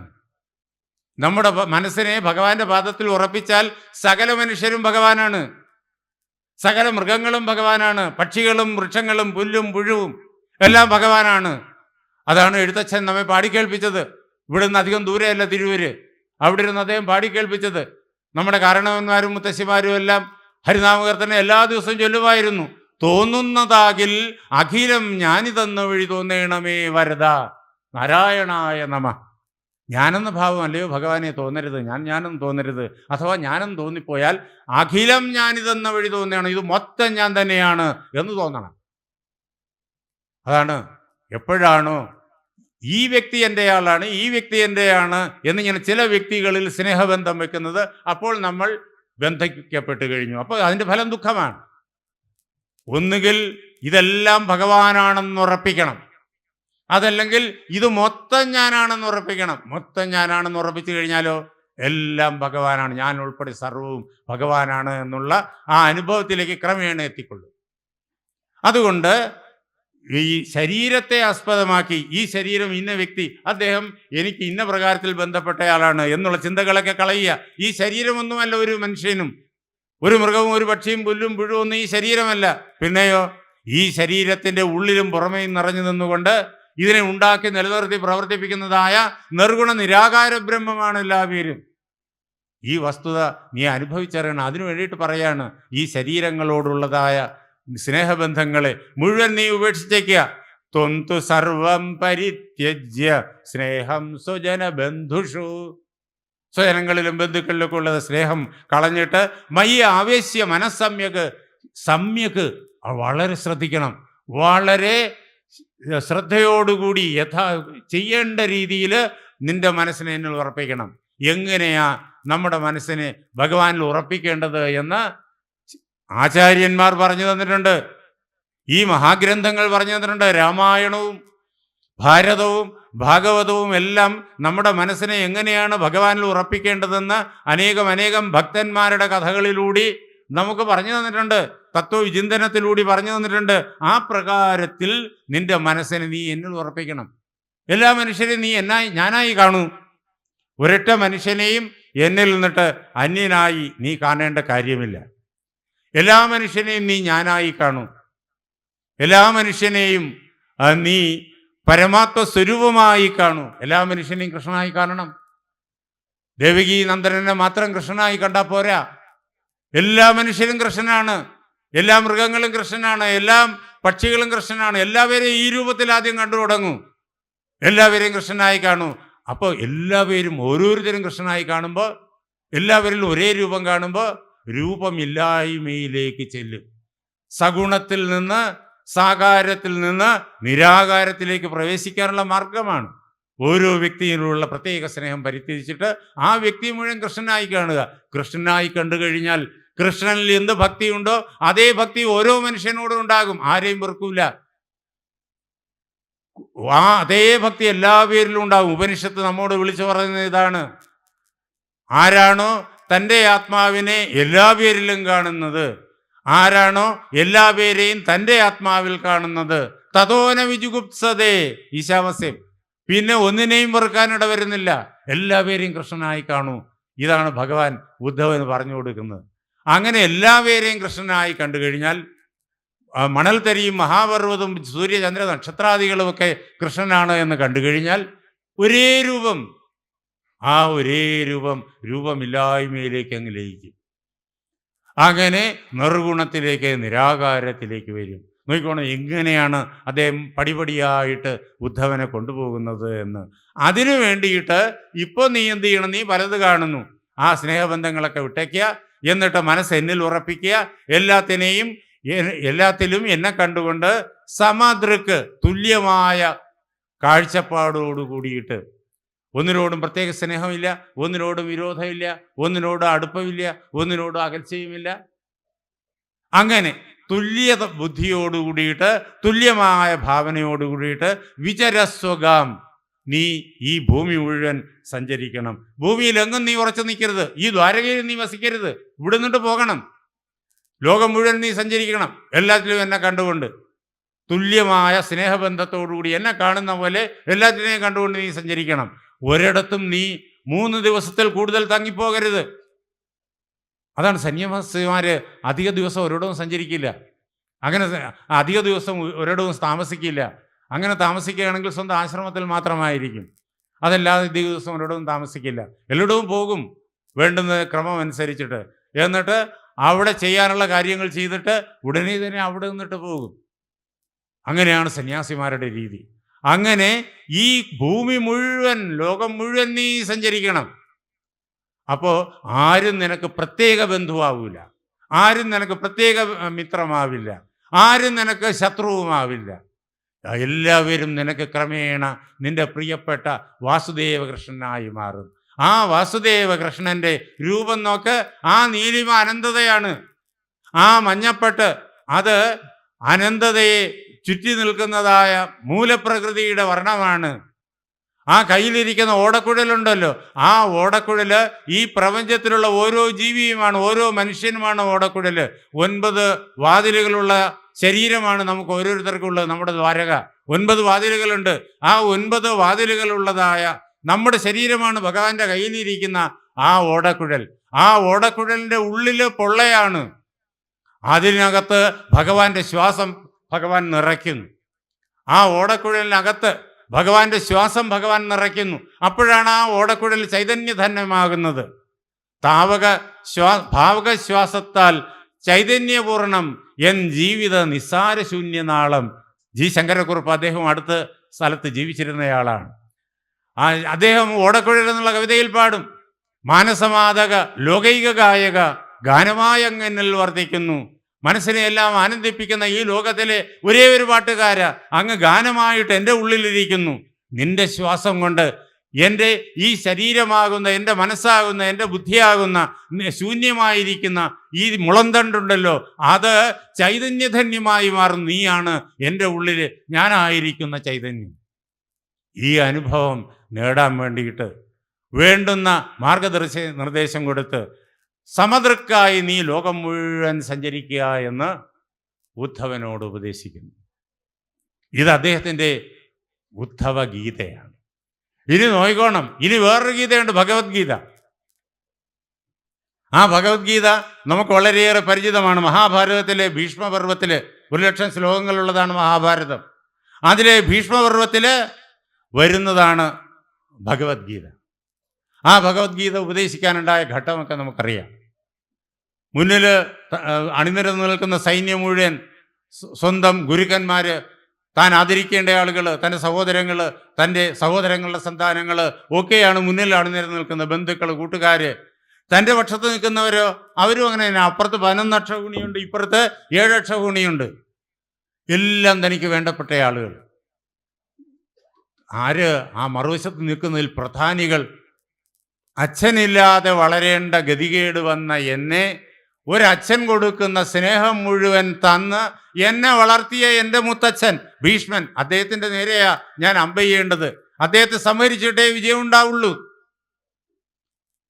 കഥം ഭീഷ്മമഹം സംഘേ ദ്രോണം ച മധുസൂദന ഇഷുഭി പ്രതിയോത്സ്യാമി പൂജാർഹാവരിസൂദന. അർജുനൻ, കരയുന്ന അർജുനൻ, ആ പടക്കളത്തിൻ്റെ നടുക്ക് തേരുകൊണ്ട് നിർത്താൻ പറഞ്ഞു. കൃഷ്ണൻ തേരുകൊണ്ട് നിർത്തി. അവിടെ നിന്ന് ഇതെല്ലാം കണ്ടിട്ട് കയ്യിൽ നിന്നിട്ട് ഗാണ്ഡീവമെല്ലാം വീണു. ദേഹം മുഴുവൻ തീയാളി കത്തുന്നത് പോലെ മനസ്സ് വിറയ്ക്കുന്നു. അർജുനൻ കൃഷ്ണനോട് പറഞ്ഞു, അല്ലയോ കൃഷ്ണ, ഞാൻ എങ്ങനെ ഭീഷ്മപിതാമഹന്റെ നേരെ അമ്പയക്കും? എത്രയോ യുദ്ധം ജയിച്ചയാളാണ് അർജുനൻ. ദേവലോകത്ത് എന്ന് കാലകേയന്മാരെയും നിവാത കവചന്മാരെയും എല്ലാം തകർത്ത് എറിഞ്ഞ് അവരുടെ അതിക്രമങ്ങളിൽ നിന്ന് ദേവലോകത്തെ മോചിപ്പിച്ചയാളാണ് അർജുനൻ. വനപർവ്വത്തിൽ നമ്മൾ കാണും ദേവലോക അഭിഗമനം. കൈലാസത്തെ എന്ന് ഭഗവാനെ തപസ് ചെയ്ത് പാശുപതം നേടിയിട്ട് ദക്ഷിണാമൂർത്തിയായിട്ട് അദ്ദേഹം ഇവിടെ ഇരിക്കുന്നു. പാശുപതം അദ്ദേഹത്തിൽ നേടിയിട്ട് അപ്പോഴേക്കും അവിടെ ദേവലോകത്ത് നിന്ന് ക്ഷണം വന്നു. ദേവലോകത്തേക്ക് പോയി ദേവലോകത്തെ അസുര അതിക്രമ വിനിർമുക്തമാക്കി. ദേവന്മാർക്ക്, ഇന്ദ്രാദികൾക്ക് പോലും കാലകേയന്മാരെയും അതേപോലെ നിവാത കവചകന്മാരെയും തകർക്കാനായില്ല. അവരെല്ലാം തകർത്ത് ദേവലോകത്തെ രക്ഷിച്ചിട്ടാണ് തിരിച്ച് സഹോദരങ്ങളുടെയും പത്നിയുടെയും സമീപത്തേക്ക് അദ്ദേഹം മടങ്ങി വരുന്നു, കാമ്യകവനത്തിലേക്ക്. ആ അർജുനനാണ്. അർജുനനെ ഈ ലോകത്തിൽ ആരുടെ മുന്നിൽ ഭയക്കണം? ആരുടെ മുന്നിലും ഭയക്കണ്ട. പക്ഷേ മുന്നിൽ നിൽക്കുന്നത് എൻ്റെ അപ്പൂപ്പൻ. അന്ന് ഞാൻ കൊച്ചുനാളിൽ ഈ മണ്ണിൽ ഓടിക്കളിച്ച് ദേഹം മുഴുവൻ ചെളിയും ഒക്കെയായിട്ട് അങ്ങനെ മണ്ണിൽ കിടന്ന് ഉരുളുമ്പോഴേക്കും എൻ്റെ അപ്പൂപ്പൻ വന്ന് എന്നെ എടുത്ത് മാറോടണച്ച് അദ്ദേഹത്തിൻ്റെ ദേഹം മുഴുവൻ ഞാൻ ഈ മണ്ണും ചെളിയും ഒക്കെ വെച്ച് പുരട്ടും. അത് അദ്ദേഹത്തിന് ആനന്ദമായിരുന്നു. അങ്ങനെയുള്ള അപ്പൂപ്പൻ്റെ ശരീരത്തിലേക്ക്, മുത്തച്ഛൻ്റെ ശരീരത്തിലേക്ക് ഞാൻ എങ്ങനെ അമ്പയിക്കും? അതാണ് കഥം എങ്ങനെയാണ് പൂജാർഹന്മാരായിരിക്കുന്ന ഭീഷ്മനെയും പിന്നെ ആയുധം പ്രയോഗിക്കാൻ എന്നെ പഠിപ്പിച്ച, അമ്പുവില്ലും എൻ്റെ കയ്യിൽ പിടിപ്പിച്ച് തന്ന, എനിക്ക് ദിവ്യാസ്ത്രങ്ങൾ ബ്രഹ്മാസ്ത്രം ഉൾപ്പെടെയുള്ളതൊക്കെ തന്ന എൻ്റെ ദ്രോണാചാര്യൻ അർജുനന് ഏതെങ്കിലും ഒരു സ്ഥലത്ത് നിന്ന് കഴിഞ്ഞാൽ, നമ്മൾ പുതിയൊരു സ്ഥലത്ത് ചെല്ലുമ്പോഴേക്കും ആളിനെ പരിചയപ്പെടുത്തണം. പുതിയ സ്ഥലത്ത് മാത്രമല്ല, അന്നത്തെ ആചാരം അനുസരിച്ചിട്ട് സ്വന്തം കാരണവന്മാരുടെ മുന്നിൽ ചെന്ന് കഴിഞ്ഞാലും പരിചയപ്പെടുത്തണം. ഇന്നയാള് ദാ വന്ന് നിൽക്കുന്നു. ധൃതരാഷ്ട്രന്റെ മുന്നിൽ വരുമ്പോൾ അർജുനൻ പരിചയപ്പെടുത്തും, യുധിഷ്ഠിരൻ പരിചയപ്പെടുത്തും. പാണ്ഡുവിൻ്റെ മകൻ ഇതാ യുധിഷ്ഠിരൻ, മഹാരാജാവേ അങ്ങയെ നമസ്കരിക്കുന്നു. ഗാന്ധാരിയുടെ മുന്നിൽ വരുമ്പോഴും യുധിഷ്ഠിരൻ ഇത് തന്നെ പറയും, പാണ്ഡുവിൻ്റെ പുത്രൻ യുധിഷ്ഠിരൻ അമ്മയെ നമസ്കരിക്കുന്നു, ഇങ്ങനെ പറയും. അത് ആചാരമാണ്. അർജുനൻ ചെന്നു കഴിഞ്ഞാലോ പാണ്ഡുവിൻ്റെ പുത്രൻ എന്നല്ല പറയണ, ദ്രോണന്റെ ശിഷ്യൻ എന്നാണ്. അതാണ് അർജുനന് ഏറ്റവും പ്രധാനം. അതാണ് അർജുനൻ ഏറ്റവും മുഖ്യമായിട്ട് കാണുന്നത്, ദ്രോണ ശിഷ്യൻ. അത് കഴിഞ്ഞിട്ടേ ബാക്കിയൊക്കെ പറയും. ആ ദ്രോണന്റെ നേരെ ഞാൻ എങ്ങനെ അമ്പയിക്കും? ദ്രോണൻ ഒരു അവസരത്തിൽ അർജുനന്റെ വിദ്യാഭ്യാസം എല്ലാം പൂർണ്ണമായി അർജുനൻ ആ മിടുമിടുക്കനായി കഴിഞ്ഞപ്പോഴേക്കും ദ്രോണൻ അർജുനനോട് പറഞ്ഞു, നീ എനിക്ക് ഒരു വരം തരണം. ഗുരു ശിഷ്യനോട് ചോദിക്കുകയാണ്, ഒരു വരം തരണമെന്ന്. അർജുനൻ തന്നെ ഒന്ന് അമ്പരന്നു പോയി. അല്ലയോ മഹാഗുരു, അങ്ങ് ആജ്ഞാപിച്ചാലും ഞാൻ അതനുസരിച്ചിരിക്കും. നീ എനിക്ക് തരേണ്ട വരം ഇതാണ്, ആജ്ഞാപിച്ചാലും എന്ന് അർജുനൻ അങ്ങോട്ട്. ഗുരു പറഞ്ഞു, നീ എനിക്ക് തരേണ്ട വരം ഇതാണ്. എന്നെങ്കിലും ഒരു ദിവസം എനിക്കെതിരെ നിനക്ക് യുദ്ധം ചെയ്യേണ്ട സന്ദർഭം വന്നാൽ നീ ഒരു വിട്ടുവീഴ്ചയും കാണിക്കരുത്. നീ നിന്റെ മികവ് മുഴുവൻ കാണിച്ചിരിക്കണം. പടക്കളത്തിൽ വെച്ച് ഗുരുവാണ് എന്നുള്ള വിചാരിച്ചിട്ട് നീ ഒരിക്കലും തളർന്നു പോകരുത്. നിന്റെ മുഴുവൻ മിടുക്ക് നീ കാണിക്കണം. ദ്രോണന്റെ ശിഷ്യനാരെന്ന് നീ ലോകത്തെ കാണിക്കണം. ഇതാണ് ദ്രോണൻ ആവശ്യപ്പെട്ടത്. പക്ഷേ അർജുനൻ ഇപ്പോഴും പറ്റുന്നില്ല. അർജുനൻ പറഞ്ഞു, എങ്ങനെയാണ്? കഥം ഭീഷ്മം അഹം സംഘേ യുദ്ധത്തില് ദ്രോണം ച മധുസൂദന ഇഷുഭി പ്രതിയോത്സ്യാമി. ഇഷുക്കൾ കൊണ്ട്, അമ്പുകൾ കൊണ്ട് ഞാൻ ഇവരെ എങ്ങനെ തടയും? അവർ പൂജാർഹരാണ്, സാധ്യമല്ല. അങ്ങനെ കരയുന്ന ആ അർജുനനോട് ഭഗവാൻ പറഞ്ഞതെന്നറിയോ? അർജുന, നിനക്ക് ഇപ്പോഴെങ്കിലും ബുദ്ധി ഉദിച്ചല്ലോ എന്നല്ല പറഞ്ഞേ. ഭഗവാൻ അങ്ങനെയല്ല പറഞ്ഞത്. ഉദ്ധവനോട് പറഞ്ഞത് എന്താ? നീ ഇനി ബന്ധുക്കളോടുള്ളതായ പ്രത്യേക സ്നേഹമെല്ലാം വിട്ടിട്ട് നീ ഇവിടെ നിന്ന് പോകണം. ഞാൻ ഇവിടെ നിന്നിട്ട് പോയി കഴിഞ്ഞാൽ 7 ദിവസത്തിനുള്ളിൽ കടൽ കയറിപ്പോവും. അതുകൊണ്ട് നീ ഇവിടെ താമസിക്കാൻ പാടില്ല. ഭഗവാന്റെ സ്വർഗാരോഹണത്തിന് മുമ്പ് ഉദ്ധവൻ പോയി. അപ്പോൾ പോയി ഉദ്ധവന്റെ യാത്ര ഇതിനകത്ത് നമ്മൾ കേൾക്കും. 29-ാമത്തെ അധ്യായത്തിൽ, ഭാഗവതത്തിലെ ദശമസ്കന്ധത്തിൽ. അങ്ങനെ നീ ഇവിടം വിട്ടു പോകണം, എന്നിട്ട് ബന്ധുക്കളോടുള്ള സ്നേഹമെല്ലാം കളയണം. നിനക്കിനി ഇവിടെ ഒന്നും ചെയ്യാനില്ല, ചെയ്യേണ്ടതൊക്കെ ചെയ്തു കഴിഞ്ഞിരിക്കുന്നു. നീ എൻ്റെ രൂപവും എൻ്റെ നാമവും സ്മരിച്ചുകൊണ്ട് ലോകം മുഴുവൻ സഞ്ചരിക്കുക. എല്ലാവരെയും ഞാനായി കാണുക. ഒന്നിനോടും പ്രത്യേക സ്നേഹം വയ്ക്കേണ്ട, ഒന്നിനോടും വിരോധം പാടില്ല. അപ്പോഴേക്കും നീ എത്തേണ്ടടുത്ത് എത്തും, നിർഗുണ നിരാകാരത്തിലെത്തും. അർജുനനോട് അത് പറഞ്ഞില്ല. നിനക്ക് ബുദ്ധി ഉദിച്ചല്ലോ, നീ പറഞ്ഞത് നന്നായി. അർജുനൻ പറഞ്ഞതെന്നറിയോ? ഇവിടെ യുദ്ധം ചെയ്തതിനേക്കാളും ശ്രേയോ ഭോക്തും ഭക്ഷ്യമപീഹ ലോകേ. അല്ലയോ കൃഷ്ണ, നല്ലത് പിച്ചയെടുത്ത് ജീവിക്കലാണ്. ഞാൻ ഇവിടെ നിന്ന് പൊയ്ക്കോളാം, കാട്ടിൽ പോയി പാർക്കാം, ഇല്ലെങ്കിൽ ഏതെങ്കിലും ഗ്രാമത്തിൽ പോയി പാർക്കാം, നല്ലൊരു പിച്ചച്ചട്ടയും സംഘടിപ്പിച്ചിട്ട് അതുകൊണ്ട് ഞാൻ പിച്ചയെടുത്ത് ജീവിച്ചു കൊള്ളാം. ഇതാണ് അർജുനൻ കൃഷ്ണനോട് പറഞ്ഞത്, എന്നോട് യുദ്ധം ചെയ്യാൻ പറയല്ലേ. ഈ അർജുനനോട് ഭഗവാൻ പറഞ്ഞതെന്തെന്നറിയോ? അല്ലയോ അർജുന, ക്ലൈബ്യം ആസ്മഗമ പാർത്ഥ നൈതത്വയുപപദ്യതേ. അല്ലയോ അർജുന, നീ ഈ ക്ലീബതയെ കൈക്കൊള്ളരുത്. നീ പറയുന്നതും പ്രവർത്തിക്കുന്നതും എന്താണെന്നറിയോ? ക്ലീബതയാണ്. ഈ ലോകത്തെ രണ്ട് വിഭാഗങ്ങളാണുള്ളത്, ഒന്ന് പുരുഷൻ, വേറൊന്ന് സ്ത്രീ. ഈ സ്ത്രീയോ പുരുഷനോ അല്ലാത്ത വിഭാഗം, അതാണ് ക്ലീബം. നീ ഇത് ആണുങ്ങളുടെ സ്വഭാവമല്ല കാണിക്കണേ. ചെയ്യേണ്ടതായ കർത്തവ്യം ഭംഗിയായി ചെയ്യുന്നവനാണ് പുരുഷൻ. നീ സ്ത്രീകളുടെ സ്വഭാവമല്ല കാണിക്കുന്നേ. ചെയ്യേണ്ടതായ കർത്തവ്യം ഭംഗിയായി ചെയ്യുന്നവളാണ്, വിട്ടുവീഴ്ചയില്ലാതെ ചെയ്യുന്നവളാണ് സ്ത്രീ. അത് വീട്ടിലായാലും അടുക്കളയിലായാലും അതേപോലെ തന്നെ രാഷ്ട്രഭരണത്തിലായാലും.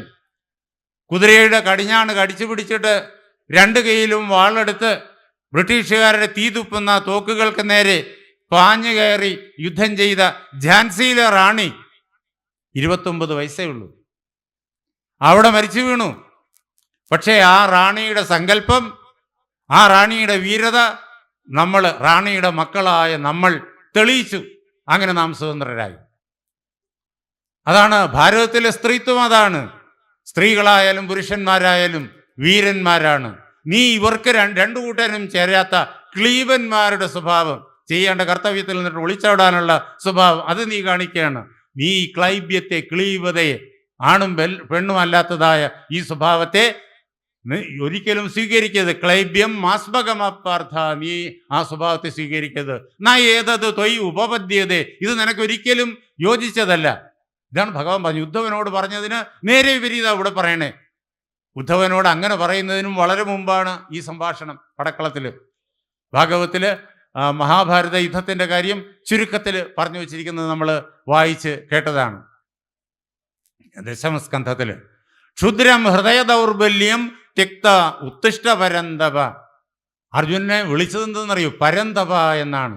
ശത്രുക്കളെയെല്ലാം നശിപ്പിക്കുന്നവനെ, നീ നിന്റെ മനസ്സിനെ ബാധിച്ചിരിക്കുന്നതായ ക്ഷുദ്രമായ ദൗർബല്യം ഉണ്ടല്ലോ, ക്ഷുദ്രം, നിസ്സാരം, ഒരിക്കലും യോജിക്കാത്തത്, അങ്ങനെയുള്ളതായ ഈ ദൗർബല്യത്തെ ത്യക്ത്വ, ഉപേക്ഷിച്ചിട്ട് ഉത്തിഷ്ഠ, എണീൽക്കൂ. എന്തിനു വേണ്ടിയിട്ട്? യുദ്ധം ജയിക്കാൻ വേണ്ടിയിട്ട്. നീ ആ സ്വഭാവത്തോടു കൂടിയവനാണ്, പരന്തവനാണ് നീ. ഭഗവാൻ അവിടെ അർജുനനെ ഭഗവത്ഗീതയിൽ ഓരോരോ സന്ദർഭത്തിൽ ഓരോരോ പേരുകൾ കൊണ്ട് വിളിക്കും. ആ പേരിനെല്ലാം വളരെ പ്രസക്തിയുണ്ട്. നീ നിസ്സാരനല്ല, നീ പരന്തവനാണ്. ഈ മുന്നിൽ നിൽക്കുന്നവരുണ്ടല്ലോ, ഭീഷ്മനും ദ്രോണനും കൃപനും ശല്യനും അശ്വത്ഥാമാവും, ഇവരെല്ലാം ശത്രുക്കളാണ് ഇപ്പോൾ ഈ പടക്കളത്തിൽ. പഴയ ബന്ധങ്ങൾ പലതുണ്ട്. ആ ബന്ധങ്ങൾ ഈ പടക്കളത്തിന് വെളിയിൽ. ഇവിടെ അതില്ല. ഇവിടെ ഇവരെല്ലാം ശത്രുക്കൾ. അവർ യുദ്ധത്തിന് വന്നിരിക്കുന്നു. നീയും യുദ്ധത്തിന് വന്നതാണ്. നീ പരന്മാരെ തപിപ്പിക്കുന്നവനാണ്, ശത്രുക്കളെ മുഴുവൻ ചുട്ട് പൊട്ടിക്കുന്നവനാണ്. ഈ ശത്രുക്കളെ, ഭീഷ്മദ്രോണാദികളെ നീ തകർത്തെറിയണം. അതാണ് നിന്റെ ചുമതല. ഇവിടെ നിന്നിട്ട് നീ ഒളിച്ചോടരുത് എന്ന് അദ്ദേഹം വ്യക്തമായിട്ട് സ്പഷ്ടമായിട്ട് കർമ്മം ചെയ്യുവാനുള്ള ആഹ്വാനം അർജുനന് കൊടുക്കുകയാണ്. എന്നിട്ട് അർജുനനോട് പറയുന്നു, അർജുന, ഈ ലോകത്തിൽ ഏതൊരു ജീവിയും വന്നു കഴിഞ്ഞാൽ കർമ്മം ചെയ്തേ പറ്റൂ. ഓരോ നിമിഷവും കർമ്മം ചെയ്തേ പറ്റൂ. കർമ്മത്തിൽ നിന്ന് മോചിക്കാൻ ആർക്കും സാധ്യമേ അല്ല. അത് ശാരീരികമായ കർമ്മങ്ങളുണ്ട്, മാനസികമായ കർമ്മങ്ങളുണ്ട്, പ്രാണതലത്തിലുള്ള കർമ്മങ്ങളുണ്ട്, ബൗദ്ധികമായ കർമ്മങ്ങളുണ്ട്. ഈ കർമ്മങ്ങൾ, ആ കർമ്മങ്ങൾ മുഴുവൻ ചെയ്തേ പറ്റൂ. അതിൽ നിന്ന് ഒളിച്ചോടരുത്. ഇവിടെ യുദ്ധം ചെയ്യാൻ പറ്റില്ല എന്ന് പറഞ്ഞിട്ട് നീ അമ്പും വില്ലും എറിഞ്ഞിട്ട് കാട്ടിച്ചെന്നിരുന്നാൽ നിന്റെ സ്വഭാവത്തിന് വല്ല മാറ്റവും വരുമോ?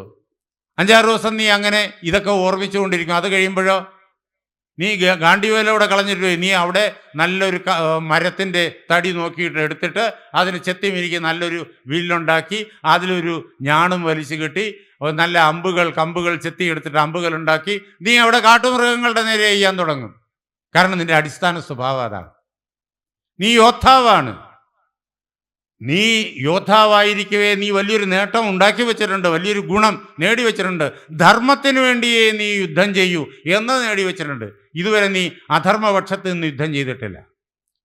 ദുര്യോധനാദികളും യോദ്ധാക്കളാണ്, പക്ഷെ അവർ അധർമ്മപക്ഷത്ത് നിന്ന് അധർമ്മത്തിന് വേണ്ടി യുദ്ധം ചെയ്യുന്നു. അത് പാടില്ലാത്തതാണ്, അതാണ് പാടില്ലാത്തത്. എന്നാൽ ധർമ്മത്തിന് വേണ്ടി യുദ്ധം ചെയ്യുക എന്നുള്ളത് നിവാതകവചന്മാരെയും കാലകേയന്മാരെയൊക്കെ സംഹരിച്ചത് അത് ധർമ്മമാണ്, യോദ്ധാവ് ചെയ്യേണ്ട ധർമ്മമാണ്. നിന്റെ അടിസ്ഥാന സ്വഭാവം അതാണ്. നീ ധർമ്മത്തിന് വേണ്ടി യുദ്ധം ചെയ്യുന്നവനാണ്. ഇപ്പോൾ യുദ്ധം ചെയ്യാൻ വയ്യെന്ന് പറഞ്ഞ് നീ കളഞ്ഞിട്ട് പോയാലും അവിടെ ചെന്ന് കഴിഞ്ഞാൽ 5-6 ദിവസം കഴിയുമ്പോൾ നിന്റെ സ്വഭാവം പ്രവർത്തിക്കും. സ്വഭാവത്തിൽ നിന്നിട്ട് ആരും വിമുക്തനല്ല. നീ ഇതേ പണി അവിടെ തുടങ്ങും. അവിടെ നിനക്കാരും ബന്ധുക്കളില്ലല്ലോ എന്നുള്ളതായൊരു ധൈര്യം തോന്നും. യുദ്ധത്തിൻ്റെ കാര്യത്തിൽ, ധർമ്മയുദ്ധത്തിൻ്റെ കാര്യത്തിൽ ബന്ധുവുമില്ല, യാതൊരു സ്നേഹ വിചാരങ്ങളുമില്ല. അവിടെ ധർമ്മം ചെയ്യിക്കുക എന്നുള്ളതേ ഉള്ളൂ. അതിന് വിപരീതമായി ആര് വന്നു കഴിഞ്ഞാലും അവിടെ നോട്ടമില്ല, യുദ്ധം മാത്രമേ ഉള്ളൂ. ജീവിതത്തിൻ്റെ പരമലക്ഷ്യം കർമ്മങ്ങളൊന്നും ചെയ്യാത്ത അവസ്ഥയിൽ എത്തിച്ചേരുക എന്നുള്ളതാണ്, നൈഷ്കർമ്മ്യം. അവിടെ എത്തിച്ചേരുക എന്നുള്ളതാണ് ജീവിതത്തിൻ്റെ പരമലക്ഷ്യം. ഉദ്ധവൻ അവിടെ എത്തിച്ചേർന്നിരിക്കുന്നു. നോക്കണം ഉദ്ധവൻ അർജുനൻ തമ്മിലുള്ള വ്യത്യാസം. അർജുന, നീ അവിടെ എങ്ങും എത്തിയിട്ടില്ല. നഹി കശ്ചിത് ക്ഷണമപി ജാതു തിഷ്ടത്യ കർമ്മകൃത്. അല്ലയോ അർജുന, ഒരു ക്ഷണം പോലും ഒരു ജീവിയും കർമ്മം ചെയ്യാതെ കണ്ട് നിലനിൽക്കുന്നില്ല. അതുകൊണ്ട് നീ എന്ത് ചെയ്യണം? നിയതം കുരു കർമ്മത്വം. നിനക്ക് ഭഗവാൻ നിന്റെ വാസന അനുസരിച്ചിട്ട് തന്നിരിക്കുന്നതായ കർമ്മത്തെ നീ ചെയ്യുക. ഒരു വിട്ടുവീഴ്ചയും കൂടാതെ ചെയ്യുക, സമർത്ഥമായി ചെയ്യുക, ധർമ്മം എന്നുള്ള മഹാലക്ഷ്യത്തിന് വേണ്ടി ചെയ്യുക. അങ്ങനെ ചെയ്തു കഴിഞ്ഞാൽ കർമ്മം ഇല്ലാത്തതായ അവസ്ഥയിൽ നീ എത്തിച്ചേരും. ഇപ്പം നീ എത്തിയിട്ടില്ല. നീ കർമ്മത്തിൽ നിന്നിട്ട് ഓടിക്കഴിഞ്ഞാലും നീ കാട്ടിൽ ചെന്നിരുന്നിട്ട് ഈ കർമ്മം ചെയ്യും. വീണ്ടും വില്ലുണ്ടാക്കി അമ്പെയ്ത്ത് തുടങ്ങും. അങ്ങനെ വാസനകളുടെ ബന്ധനത്തിലാണ് നീ. ആദ്യം ചെയ്യേണ്ടത് നമ്മെ പിടികൂടി നമ്മെ കീഴ്പ്പെടുത്തി വെച്ചിരിക്കുന്ന ഈ വാസനയുടെ ചങ്ങലക്കെട്ടുകളെ പൊട്ടിച്ചെറിയാനാണ്. അതിനെ പൊട്ടിച്ചെറിയാൻ നീ കർമ്മം ചെയ്യണം. നമുക്ക് ഓരോരുത്തർക്കും കൃത്യമായി നമ്മുടേതായ കർമ്മങ്ങളുണ്ട്. നമ്മുടെ വീട്ടിൽ ചെയ്യേണ്ടതായ കർമ്മം, അച്ഛനോട്, അമ്മയോട്, സഹോദരങ്ങളോട്, ഭാര്യയോട്, ഭർത്താവിനോട്, മക്കളോട്, അനന്തരവരോട്, അവർക്ക് വേണ്ടിയിട്ട് ചെയ്യേണ്ടതായ കർത്തവ്യങ്ങൾ, അതൊക്കെ നമ്മുടെ കർമ്മങ്ങളാണ്. ബന്ധുജനങ്ങളോട് ചെയ്യേണ്ടതായ കർമ്മങ്ങൾ, അവർക്ക് വേണ്ടി ചെയ്യേണ്ടതായ കർത്തവ്യങ്ങൾ, അയൽവക്കക്കാർക്ക് വേണ്ടി ചെയ്യേണ്ടതായ കർത്തവ്യങ്ങൾ, സമൂഹത്തിന് വേണ്ടി ചെയ്യേണ്ടതായ കർത്തവ്യങ്ങൾ, രാജ്യത്തിന് വേണ്ടി ചെയ്യേണ്ടതായ കർത്തവ്യങ്ങൾ, ലോകത്തിന് വേണ്ടി ചെയ്യേണ്ടതായ കർത്തവ്യങ്ങൾ. ഈ കർത്തവ്യങ്ങളൊക്കെ നമുക്കുണ്ട്. ഈ ലോകം അതേ കർത്തവ്യങ്ങൾ ചെയ്യുന്നതുകൊണ്ടാണ് നമ്മൾ സുഖമായി ജീവിക്കുന്നത്. നമ്മുടെ ഈ വസ്ത്രം ആര് തന്നു? ഞാൻ നെയ്തതല്ല. നമ്മൾ ആരെങ്കിലും നമ്മുടെ വസ്ത്രം നെയ്തെടുത്തോ? അനേകം തൊഴിലാളികൾ അധ്വാനിച്ചതാണ് ഈ വസ്ത്രം. നാം കഴിക്കുന്ന ഭക്ഷണം, ആ ഭക്ഷണം നമ്മൾ കൃഷി ചെയ്തോ? എത്ര ആളുകൾ സ്വയം കൃഷി ചെയ്തിട്ട് ഭക്ഷണം കഴിക്കുന്നു? കേരളത്തിലെ കാർഷിക വൃത്തി തന്നെ മറഞ്ഞു പോയിരിക്കുന്നു. വളരെ കുറച്ച് മാത്രമേ നിലനിൽക്കുന്നുള്ളൂ. നാം കഴിക്കുന്ന ഭക്ഷണം കൃഷിക്കാര്, കർഷകര് നമുക്ക് വേണ്ടിയിട്ട് വെയിലുകൊണ്ട് കഠിനാധ്വാനം ചെയ്ത് ഉണ്ടാക്കി തന്നതാണ്.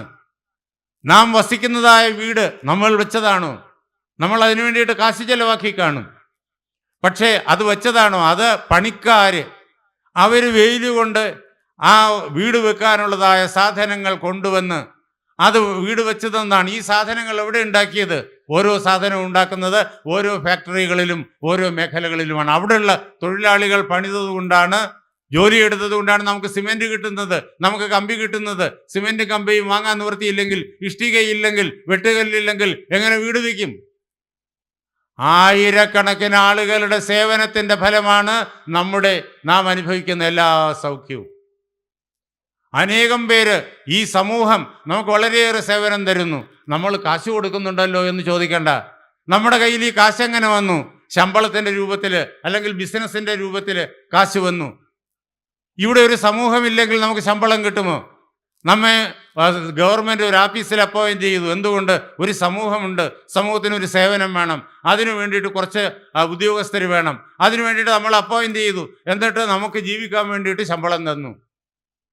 ഇവിടെ ഒരു സമൂഹമില്ലെങ്കിൽ, ഒരു സർക്കാരില്ലെങ്കിൽ, സർക്കാരിന് ഇങ്ങനെ ഒരു വ്യവസ്ഥയില്ലെങ്കിൽ നമുക്ക് ശമ്പളമുണ്ടോ? പിന്നെ നമ്മൾ ഏത് കാശ് കൊടുത്തിട്ടാണ് ഭക്ഷണത്തിന് ഉള്ള വസ്തുക്കൾ വാങ്ങുക? ഇവിടെ നമ്മെ രക്ഷിക്കാൻ പട്ടാളവും പോലീസും ഉണ്ട്. കാരണം അത് നയിക്കാൻ ഗവൺമെൻറ് ഉണ്ട്, ഗവൺമെൻറ്റിന് നീതി സംഹിതയുണ്ട്. അപ്പോൾ ഇങ്ങനെ വളരെയേറെ സേവനങ്ങൾ സമൂഹത്തിൽ നമുക്ക് കിട്ടിക്കൊണ്ടേയിരിക്കുന്നു. അതിൻ്റെ ഫലമായിട്ടാണ് നമ്മൾ സന്തോഷത്തോടു കൂടി, ധൈര്യത്തോടു കൂടിയിട്ട്, സുഖമായിട്ട്, സുഭിക്ഷമായി ജീവിക്കുന്നത്. അവർക്ക് നമ്മുടെ കഴിവുകൾ കൊണ്ട് സേവനം നാം അങ്ങോട്ട് അർപ്പിക്കേണ്ടതുണ്ട്. ആ സേവനം നമ്മൾ ചെയ്തേ പറ്റൂ. നിയതം കുരുകർമ്മത്വം, അതാണ് കൃഷ്ണൻ പറഞ്ഞത്. ചെയ്യേണ്ടതായ, ഈശ്വരൻ കൽപ്പിച്ചു തന്നതായ ആ കർമ്മം നീ ചെയ്തേ പറ്റൂ. സമൂഹത്തോട്, കുടുംബത്തോട്, ലോകത്തോട് ചെയ്യേണ്ടതായ കർത്തവ്യം ചെയ്തേ പറ്റൂ. കർമ്മം ചെയ്യാതിരിക്കുന്നതിനേക്കാളും ശ്രേയസ്കരമായിട്ടുള്ളത് കർമ്മം ചെയ്യുന്നതാണ്. എന്ന് മാത്രമല്ല, കർമ്മം ചെയ്യാതെ, നമ്മൾ ഒരു തൊഴിലും ചെയ്യാതെ വെറുതെ വീട്ടിലോ എവിടെങ്കിലും കുത്തിയിരുന്ന് കഴിഞ്ഞാൽ ജീവിക്കാൻ പറ്റുമോ? ഭക്ഷണം കഴിക്കാൻ പറ്റുമോ? നമുക്ക് ആര് ഭക്ഷണം തരും? ഒരുപക്ഷെ അച്ഛനമ്മമാർ കൂടെ ജീവിച്ചിരിപ്പുണ്ടെങ്കിൽ അവർ ജീവിച്ചിരിക്കുന്നിടത്തോളം കാലം ഭക്ഷണം തരും. സഹോദരങ്ങൾ ഭക്ഷണം തന്നെന്ന് വരും. പക്ഷേ എല്ലാ കാലത്തും നമ്മൾ ഒരു 10-100 വയസ്സ് വരെ ജീവിച്ചിരിക്കുകയാണ്. നമ്മൾ ഒരു ജോലിയും ചെയ്യുന്നില്ലെങ്കിൽ നമുക്ക് ആര് ഭക്ഷണം തരും? അതാണ് ശരീരയാത്ര പോലും, ജീവിച്ചിരിക്കൽ എന്നുള്ളത് പോലും ജോലി ചെയ്തില്ലെങ്കിൽ സാധ്യമല്ല. അതുകൊണ്ട് അർജുന, നീ ജോലി ചെയ്തേ പറ്റൂ. അർജുനൻ നമ്മളെപ്പോലെ ഒരാളാണ്. നമ്മളെക്കാളും കുറേ കേമനാണ് എന്നൊരു വ്യത്യാസമേ ഉള്ളൂ. നമ്മളോടാണ് ഭഗവാൻ യഥാർത്ഥത്തിൽ സംസാരിക്കുന്നത്. നമുക്ക് നിലനിൽക്കണമെങ്കിൽ നമുക്ക് ഒരുപാട് ആവശ്യങ്ങളുണ്ട്. പാർപ്പിടം വേണം, ഭക്ഷണം വേണം, വസ്ത്രം വേണം, ഇങ്ങനെ ഒരുപാട് കാര്യങ്ങൾ നമുക്ക് വേണം. ഇതൊക്കെ നമുക്ക് സമൂഹത്തിൽ നിന്ന് കിട്ടണമെങ്കിൽ നമ്മൾ സമൂഹത്തിന് സേവനം കൊടുത്തേ പറ്റൂ. അങ്ങനെ നിലനിൽക്കാൻ ശരീരയാത്രാപിച്ചതേ ന പ്രസിദ്ധേത് അകർമ്മണ എന്ന് ഭഗവാൻ പറഞ്ഞു. ഒന്നും ചെയ്യാതിരുന്നു കഴിഞ്ഞാൽ ജീവിച്ചിരിക്കുക പോലും സാധ്യമല്ല, ശരീരത്തിന് വേണ്ടുന്നത് പോലും കിട്ടില്ല. അതിനാൽ നിരന്തരം കർമ്മം ചെയ്യാം. പക്ഷേ ഈ കർമ്മം ചെയ്യുന്നതിൻ്റെ ഉദാത്ത തലമുണ്ട്. അവിടെ നീ ഇപ്പം എത്തിയിട്ടില്ല, കാലം ചെല്ലുമ്പോൾ നീ എത്തും. ഭഗവാൻ അവിടെ നിന്നിട്ട് അർജുനൻ നിൽക്കുന്നിടത്ത് നിന്നിട്ട് കൂട്ടിക്കൊണ്ടുപോവാണ്. ഉദ്ധവൻ നിൽക്കുന്ന സ്ഥലത്ത് നിന്ന് ഉദ്ധവൻ അങ്ങോട്ട് കൊണ്ടുപോയി. ശകലം ദൂരേ ഉള്ളൂ, ഒരു പടി ഇപ്പുറത്താണ് ഉദ്ധവൻ നിൽക്കണേ. അർജുനൻ നിൽക്കുന്നത് വളരെ താഴെയാണ്, നമ്മൾ നിൽക്കുന്നത് അതിനേക്കാളും വളരെ താഴെയാണ്. നമ്മൾ ഇരിക്കുന്നിടത്തേക്ക് ഭഗവാൻ ഇറങ്ങി വരികയാണ്. അതാണ് കരുണാമയനായ ഗുരുനാഥൻ. ഒരേ ഗുരുനാഥനാണ്, വാസുദേവ കൃഷ്ണനാണ് പഠിപ്പിക്കുന്നത്. പക്ഷേ രണ്ടുപേരോടും പറഞ്ഞത് 2 കാര്യങ്ങൾ. ഒരാളോട് നീ ഇനി ഇവിടെങ്ങും നിൽക്കണ്ട, നീ ഇവരോടുള്ള സ്നേഹമൊന്നും വെച്ച് പുലർത്തണ്ട, നീ ഈ ലോകം മുഴുവൻ എന്നെ തന്നെ ചിന്തിച്ചുകൊണ്ട്, എന്നെ തന്നെ സങ്കല്പിച്ചുകൊണ്ട്, ഒരിടവും സ്ഥിരമായി പാർക്കാതെ, ആരോട് സ്ഥിരമായിട്ട് സ്നേഹബന്ധമോ വിദ്വേഷബന്ധമോ ഒന്നും വെക്കാതെ നിരന്തരം നടന്നുകൊള്ളുക. അപ്പോഴേക്കും നിർഗുണ നിരാകാരം നിനക്ക് തെളിഞ്ഞു കിട്ടും. ഉദ്ധവനോട് അത് പറഞ്ഞ കൃഷ്ണൻ അർജുനനോട് പറഞ്ഞതോ, നീ ഇവിടെ നിന്നോടരുത്, ഈ പടക്കളത്തിൽ നിന്നോടരുത്. നിന്റെ ജോലി യുദ്ധം ചെയ്യുകയാണ്, ധർമ്മത്തെ ജയിപ്പിക്കുക എന്നുള്ളതാണ്. മുന്നിൽ ആര് നിൽക്കുന്നു എന്ന് നീ അറിയണ്ട. നീ ചെയ്യേണ്ട കൃത്യമായി ചെയ്തുകൊള്ളുക. ആ കർമ്മങ്ങൾ നീ വിജയിപ്പിച്ചുകൊള്ളുക. അത് ചെയ്തില്ലെങ്കിൽ നിനക്കുണ്ടാകുന്നത് വലിയ പതനമാണ്. ലോകം നിന്നെ നോക്കി ചിരിക്കും. എന്ന് മാത്രമല്ല, ധർമ്മം പരാജയപ്പെടും.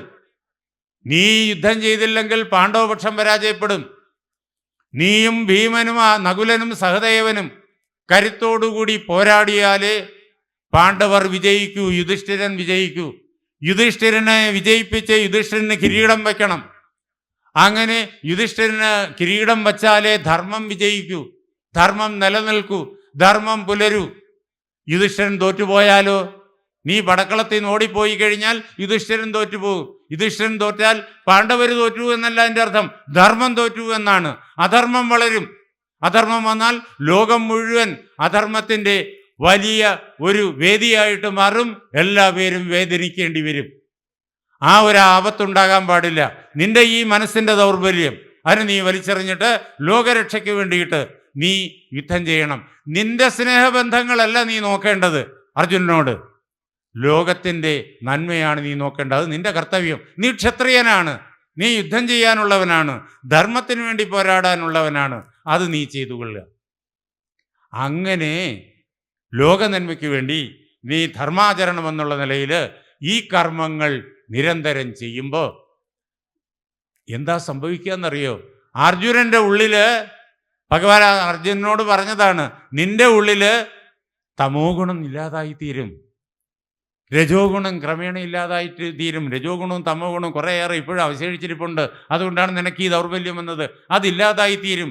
അതിനെ ഇല്ലാതാക്കാൻ വേണ്ടിയിട്ടാണ് ഞാൻ ഈ വിദ്യ പറഞ്ഞു തന്നത്. അതില്ലാതായിത്തീരുമ്പോൾ സാത്വിക ഗുണം തികയും, അത് വളരും. സാത്വിക ബുദ്ധി വളരുമ്പോൾ പരമാത്മജ്ഞാനം പ്രകാശിക്കും. അപ്പോൾ നിനക്ക് നൈഷ്കർമ്മ്യത്തിലെത്താം. ആരാണോ കർമ്മത്തിൻ്റെ നടുവിൽ അകർമ്മത്തെ കാണുന്നത്, ആരാണോ അകർമ്മത്തിൻ്റെ നടുവിൽ കർമ്മത്തെ കാണുന്നത്, അവനാണ് ഈ ലോകത്തിൽ ഏറ്റവും വലിയ ബുദ്ധിമാൻ. ആയിരം കർമ്മങ്ങൾ, ചെയ്യേണ്ടതായ കർത്തവ്യങ്ങൾ നിരന്തരം ചെയ്തുകൊണ്ടിരിക്കുമ്പോഴും ഞാനൊന്നും ചെയ്യുന്നില്ല എന്നറിയുന്നവനാണ് ബുദ്ധിമാൻ, അവനാണ് ജ്ഞാനി. അത് അർജുനന് പറഞ്ഞു കൊടുക്കണം. ആദ്യം കർമ്മം ചെയ്യാൻ പറഞ്ഞിട്ട് ഈ കർമ്മം കൊണ്ടുവരുന്ന പ്രയോജനത്തെ പിന്നീട് അദ്ദേഹം തുടർന്നുള്ള അധ്യായങ്ങളിൽ പറയും.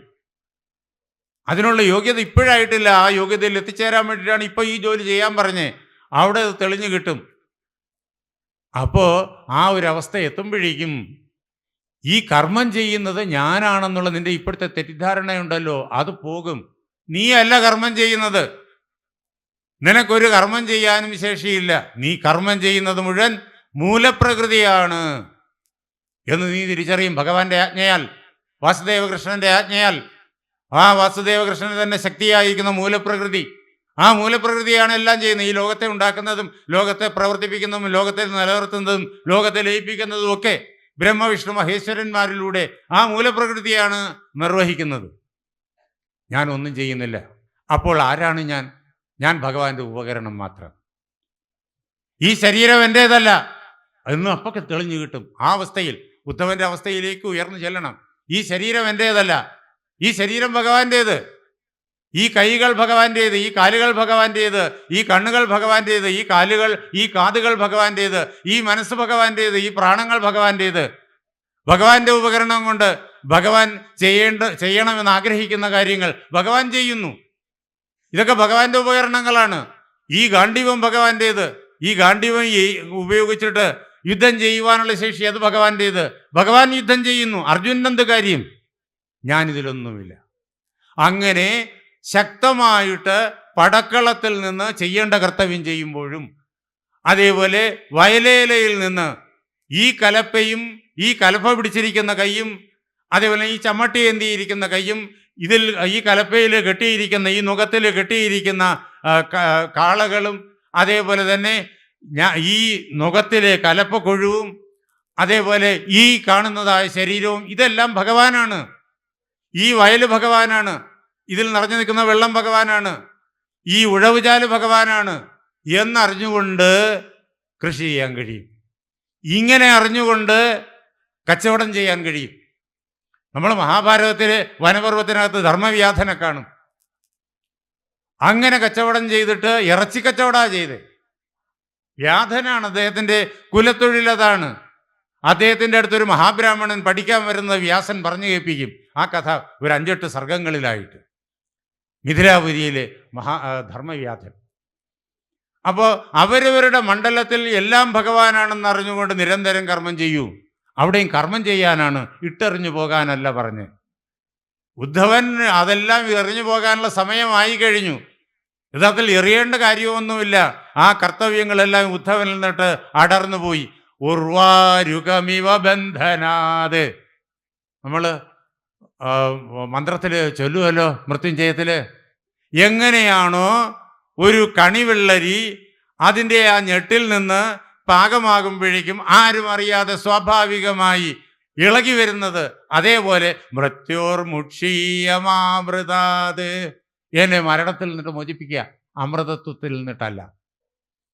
അങ്ങനെ ഈ പ്രകാരത്തിൽ സർവവും ഭഗവാനിൽ സമർപ്പിച്ച് കർമ്മം ചെയ്യുക.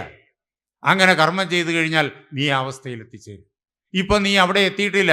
നീ കർമ്മം ചെയ്യാൻ എന്തിനു വേണ്ടി? പാണ്ഡവപക്ഷത്തെ ജയിപ്പിക്കാൻ കർമ്മം ചെയ്യുക. എന്തിനു വേണ്ടി? ധർമ്മത്തെ രക്ഷിക്കാൻ വേണ്ടി കർമ്മം ചെയ്യുക. അങ്ങനെ ഈ കർമ്മം ചെയ്യുമ്പോൾ നീ ക്രമേണ നിന്റെ മനസ്സിനെ പഠിപ്പിക്കണം. നമ്മളുടേതായ മണ്ഡലത്തിൽ നാം ഇപ്പോൾ നമ്മുടെ കൈവശം നാം ചെയ്യേണ്ടതായ കർത്തവ്യങ്ങൾ ഭംഗിയായി ചെയ്യുക. അങ്ങനെ നാം ചെയ്യുന്നതിനിടയ്ക്ക് നാം പഠിപ്പിക്കുക. നമ്മുടെ വീട്ടിൽ ഇപ്പോൾ നാം ഭക്ഷണം പാകം ചെയ്യുകയാണ്. അമ്മമാരുടെ ജോലി ഭക്ഷണം പാകം ചെയ്യുക എന്നുള്ളൊരു പ്രധാനപ്പെട്ട ജോലിയാണ്. ഈ ഭക്ഷണം ആർക്കു വേണ്ടി ഭഗവാൻ പാകം ചെയ്യുന്നു? ഭർത്താവിന് വേണ്ടി, അച്ഛന് വേണ്ടി, അമ്മയ്ക്ക് വേണ്ടി, സഹോദരങ്ങൾക്ക് വേണ്ടി, മക്കൾക്ക് വേണ്ടി, ഇവർക്ക് വേണ്ടിയിട്ടൊക്കെയാണ് അമ്മമാർ ഭക്ഷണം പാകം ചെയ്യുന്നത്. അതിഥികൾ ആരെങ്കിലും വരും, അവർക്ക് വേണ്ടി. അങ്ങനെ ഭക്ഷണം പാകം ചെയ്ത് വിളമ്പുന്നു. അങ്ങനെ വളരെ ശ്രദ്ധയോടുകൂടി ഭക്തിയോടുകൂടിയിട്ടാണത് ചെയ്യുക. ക്രമേണ പഠിപ്പിക്കുന്നു, അച്ഛൻ ഭഗവാനാണ്, വാസുദേവകൃഷ്ണനാണ്. അമ്മ ഭഗവാനാണ്, ഭഗവതിയാണ്, വാസുദേവകൃഷ്ണനാണ്. നമ്മുടെ ഓരോരുത്തരുടെ ഉള്ളിൽ ഓരോ ഇഷ്ടദേവത കാണും. ചിലർക്ക് അത് കൃഷ്ണനാണ്, ചിലർക്ക് രാമനാണ്, ചിലർക്ക് അയ്യപ്പനാണ്, ചിലർക്ക് അത് ഹനുമാനാണ്. അവരവരുടെ ഇഷ്ടദേവത ഏതോ ആ ഇഷ്ടദേവത വാസുദേവകൃഷ്ണൻ എന്ന് ഇപ്പോൾ ഈ വേദി വെച്ച് പറയും. എൻ്റെ അച്ഛൻ വാസുദേവകൃഷ്ണനാണ്. ഞാൻ ഭക്ഷണം പാകം ചെയ്യുന്നത് വാസുദേവകൃഷ്ണന് വേണ്ടിയിട്ടാണ്. ഞാൻ ഭക്ഷണം പാകം ചെയ്യുന്നത് വാസുദേവകൃഷ്ണനാകുന്ന അമ്മയ്ക്ക് വേണ്ടിയിട്ടാണ്.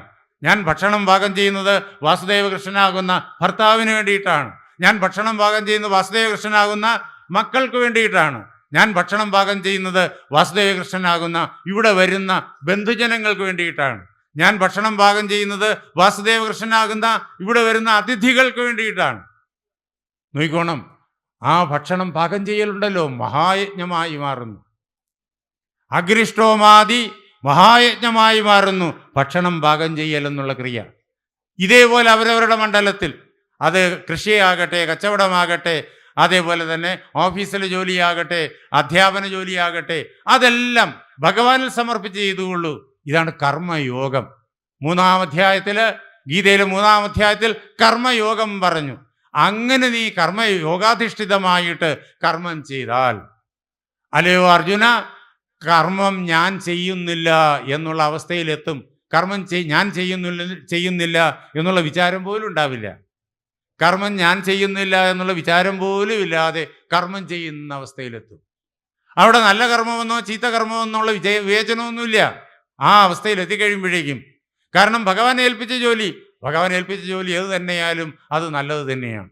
ആ കർമ്മം ഭഗവാന് വേണ്ടി ചെയ്യുന്നു. അങ്ങനെ വരുമ്പോഴേക്കും അത് ഏറ്റവും വലിയ യജ്ഞമായി, ഏറ്റവും വലിയ അധ്യാത്മസാധനയായി. അപ്പോൾ സകല കർമ്മങ്ങളും ചെയ്യവേ ആ കർമ്മങ്ങളുടെ നടുവിൽ അകർമ്മത്തെ നാം അനുഭവിക്കും. കർമ്മണി അകർമ്മയ പശ്യേത്. കർമ്മത്തിൻ്റെ നടുവിൽ ആരാണോ ആ കർമ്മത്തെ കാണുന്നത്, സകല കർമ്മങ്ങളുടെയും കോലാഹലങ്ങളുടെ നടുവിൽ ഞാനൊന്നും ചെയ്യുന്നില്ല. ആരാ ഇത് ചെയ്യുന്നത്? ഭഗവാൻ ചെയ്യുന്നു. അകർമ്മണിച്ച കർമ്മയഃ. ആരാണോ കർമ്മം ചെയ്യാതെ ഇരിക്കുന്നു എന്നുള്ള അവസ്ഥയിൽ തന്നെ അനന്തകോടി കർമ്മങ്ങളെ ചെയ്യുന്നത്. സബുദ്ധിമാൻ മനുഷ്യേഷു സയുക്ത കൃത്സ്ന കർമ്മകൃത്. അവനാണ് മനുഷ്യരുടെ കൂട്ടത്തിൽ വെച്ചിട്ട് ഏറ്റവും വലിയ ബുദ്ധിമാൻ. അവനാണ് എല്ലാ കർമ്മങ്ങളും ചെയ്യുന്നത്. അതുകൊണ്ട് അവിടെ എത്തണം. അവിടെ എത്താൻ വേണ്ടിയിട്ട് നീ എന്ത് ചെയ്യണം? ഇവിടെ നിനക്ക് സമർപ്പിതമായിരിക്കുന്ന കർമ്മം ഭംഗിയായി ചെയ്യണം. മാം അനുസ്മര യുദ്ധ്യച. ഇതാണ് ഭഗവാൻ പറഞ്ഞത്. നീ എന്നെ തന്നെ സങ്കല്പിച്ചുകൊണ്ട് നിന്നെ ഏൽപ്പിച്ചിരിക്കുന്ന ഈ ജോലി, ഈ യുദ്ധം എന്നുള്ള ജോലി നീ ചെയ്യണം. സകലതും എന്നിൽ സമർപ്പിച്ച് ചെയ്യുക. അപ്പോൾ ഇത് കർമ്മയോഗമായി തീരും. യോഗാധിഷ്ഠിതമായി കർമ്മം ചെയ്താൽ അത് നൈഷ്കർമ്മ്യത്തിൽ നമ്മെ കൊണ്ടെത്തിക്കും. അങ്ങനെ ഏറെക്കാലമാകുമ്പോൾ ഉദ്ധവന്റെ സ്ഥാനത്തെത്തും. പിന്നെ ഭഗവാൻ പറയും, നീ നാമം ജപിച്ചുകൊണ്ട് ഒന്നിനോടും പ്രത്യേകം മമതയില്ലാതെ ഈ പ്രപഞ്ചം മുഴുവൻ ഞാൻ തന്നെയാണെന്ന് കണ്ട് നീ ഇങ്ങനെ എല്ലായിടവും സഞ്ചരിച്ചുകൊള്ളൂ എന്ന്. നോക്കണം, 2 ശിഷ്യന്മാർ 2 തലത്തിൽ നിൽക്കുന്ന ആളുകളോട് അവർ നിൽക്കുന്ന തലത്തിലേക്ക് വന്നിട്ട് ഭഗവാൻ പാടിയ പാട്ടാണ്. ശ്രീമദ് ഭഗവത്ഗീത ഭഗവാൻ മഹാഭാരതത്തിൽ പാടി. അതേപോലെ ശ്രീമദ് ഉദ്ധവഗീത ഭഗവാൻ ഭാഗവതത്തിൽ പാടി. ആ ശിഷ്യന്മാരുടെ യോഗ്യത, അപ്പോഴത്തെ അവരുടെ സ്ഥിതി, ഇനി അടുത്ത ഏത് തലത്തിലേക്ക് അവർ ചെല്ലണം? ഈ പടിക്കെട്ട് കയറി വരുമ്പോൾ താഴെ നിൽക്കുന്നയാൾ ആദ്യം കയറേണ്ടത് 1-ാമത്തെ പടിയിലേക്കാണ്. ഈ മുകളിലേക്ക് കയറാൻ പറ്റില്ല. ആ 1-ാമത്തെ പടിയിൽ കയറി കഴിഞ്ഞാൽ പിന്നെ കയറേണ്ടത് 2-ാമത്തെ പടിയിലാണ്. അപ്പോൾ ഓരോ ശിഷ്യനും ഏത് പടിയിൽ നിൽക്കുന്നുവോ ആ പടിയിൽ നിന്ന് അടുത്ത പടിയിലേക്ക് കയറാനുള്ള പാഠമാണ് ഭഗവാൻ നൽകുന്നത്. അങ്ങനെ ശ്രീമദ് ഭഗവത്ഗീത, വേറെയും അനേകം ഗീതകൾ നമ്മുടെ ഈ മഹാഗ്രന്ഥത്തിനകത്ത് കാണാം. ഓരോരോ തലത്തിൽ നിൽക്കുന്ന ശിഷ്യന്മാർക്ക് വേണ്ടി ഭഗവാൻ പറഞ്ഞത്. ഇതെല്ലാം പരമമായി ഉദ്ധവനോട് പറഞ്ഞ ഗീതയിൽ തന്നെ കലാശിക്കും. ഭഗവത്ഗീത, ശ്രീമദ് ഭഗവത്ഗീത അർജുനന് കൊടുത്ത ഈ ഉപദേശം ഉണ്ടല്ലോ, അർജുനന് മനസ്സിലാകുന്ന സമ്പ്രദായത്തിലാണ് ഇപ്പം ആദ്യം വ്യാഖ്യാനിച്ചത്. ആ സമ്പ്രദായത്തിൽ വ്യാഖ്യാനിച്ച് നാം മനസ്സിലാക്കി കുറെ കാലം ആ പ്രകാരത്തിൽ ജീവിച്ച് പ്രവർത്തിച്ച് വന്നു കഴിയുമ്പോൾ വീണ്ടും വീണ്ടും ഗീത വായിക്കുമ്പോൾ പുതിയ പുതിയ അർത്ഥതലങ്ങളിലുള്ള അർത്ഥങ്ങൾ വരും. അവസാനം ഉദ്ധവനോട് പറഞ്ഞ അതേ വാക്യം ഇതിനകത്ത് കേൾക്കും. ക്ലൈബ്യം അസ്മഗമപ്പാർത്ഥ എന്നൊക്കെ പറഞ്ഞത് ഉദ്ധവനോട് പറഞ്ഞ ആ വാക്യത്തിൻ്റെ തലത്തിലുള്ള അർത്ഥമായി മാറും. അനേകം അർത്ഥങ്ങൾ ഒരുമിച്ച് ചേർത്തിട്ടാണ് ഇത് ചെയ്തു വച്ചിരിക്കുന്നത്. പെട്ടെന്ന് നമുക്ക് തോന്നുക അർജുനൻ്റെ, അതായത് നമ്മളുടെ തലത്തിലുള്ള ഭൗതിക മണ്ഡലത്തിലുള്ള അർത്ഥതലമാണ്. ആദ്യം അതാണ് മനസ്സിലാക്കേണ്ടത്. അവിടെ നിന്ന് നമ്മൾ ആ പ്രകാരത്തിൽ പ്രവർത്തിച്ച് കയറി ചെല്ലുമ്പോഴേക്കും പുതിയ പുതിയ അർത്ഥതലങ്ങളിലേക്ക് തെളിഞ്ഞു വരും. അങ്ങനെ ഉദ്ധവഗീതയുടെ തലത്തിൽ എത്താൻ ഈ ഭഗവത്ഗീതയിൽ സാധിക്കും. ഭഗവത്ഗീതയിൽ പറഞ്ഞിരിക്കുന്നത് അതുപോലെ അനുഷ്ഠിച്ചാൽ അവിടെ നിന്ന് കയറി വീണ്ടും അഷ്ടാവക്ര ഗീതയുടെ തലത്തിൽ വരും. അഷ്ടാവക്ര ഗീത സാധാരണ പഠിപ്പിക്കില്ല, അത് സാധാരണ ഉപദേശിക്കില്ല. ആ പുസ്തകമുണ്ട്, അതിന് വ്യാഖ്യാനങ്ങളുമില്ല, വ്യാഖ്യാനം എഴുതൂല, ആചാര്യന്മാർ എഴുതൂല. അത് പഠിക്കേണ്ട സമയമാകുമ്പോഴേക്കും പഠിക്കേണ്ട ആളിൻ്റെ കയ്യിൽ അത് കിട്ടും. ആ ആളിനത് വായിച്ചാൽ മനസ്സിലാകും, അത് പഠിച്ചോളൂ. ആ തലത്തിലെത്തും. ഈ ലോകമെമ്പാടും ഇങ്ങനെ നാമം ജപിച്ച് നടക്കുന്ന ഉദ്ധവൻ ആ തലത്തിലെത്തും. അഷ്ടാവക്ര ഗീതയിലെ ആ തലത്തിലെത്തും. അടുത്തത് ബ്രഹ്മലയം. അങ്ങനെ ശ്രീമദ് ഭഗവത്ഗീതയും ഉദ്ധവഗീതയും നമുക്ക് വ്യക്തമാക്കി തരുന്ന ഈ രണ്ട് അധ്യയനത്തിൻ്റെ തലങ്ങൾ നാം നമ്മുടെ മനസ്സിൽ ഉറപ്പിച്ചുകൊണ്ട് ഭഗവത്ഗീതയിൽ ഭഗവാൻ പറഞ്ഞിരിക്കുന്ന ശാസ്ത്രം കർമ്മ യോഗം, അത് നാം പ്രവർത്തിപ്പിക്കണം. ഇവിടെ ഉദ്ധവനോട് പറഞ്ഞത് മോക്ഷശാസ്ത്രമാണ്. ഉദ്ധവൻ അവിടെ നിൽക്കുന്നത്. മോക്ഷശാസ്ത്രം, കർമ്മത്തിൻ്റെ സമ്പൂർണമായ സന്യാസം, കർമ്മ സന്യാസം. അങ്ങനെ നാം ഈ കർമ്മയോഗത്തിലൂടെ മോക്ഷയോഗത്തിലേക്ക്, ഉദ്ധവഗീതയിലേക്ക് എത്തിച്ചേരും. അതിന് നമ്മെ ഗുരുനാഥൻ വാസുദേവകൃഷ്ണൻ അനുഗ്രഹിക്കട്ടെ.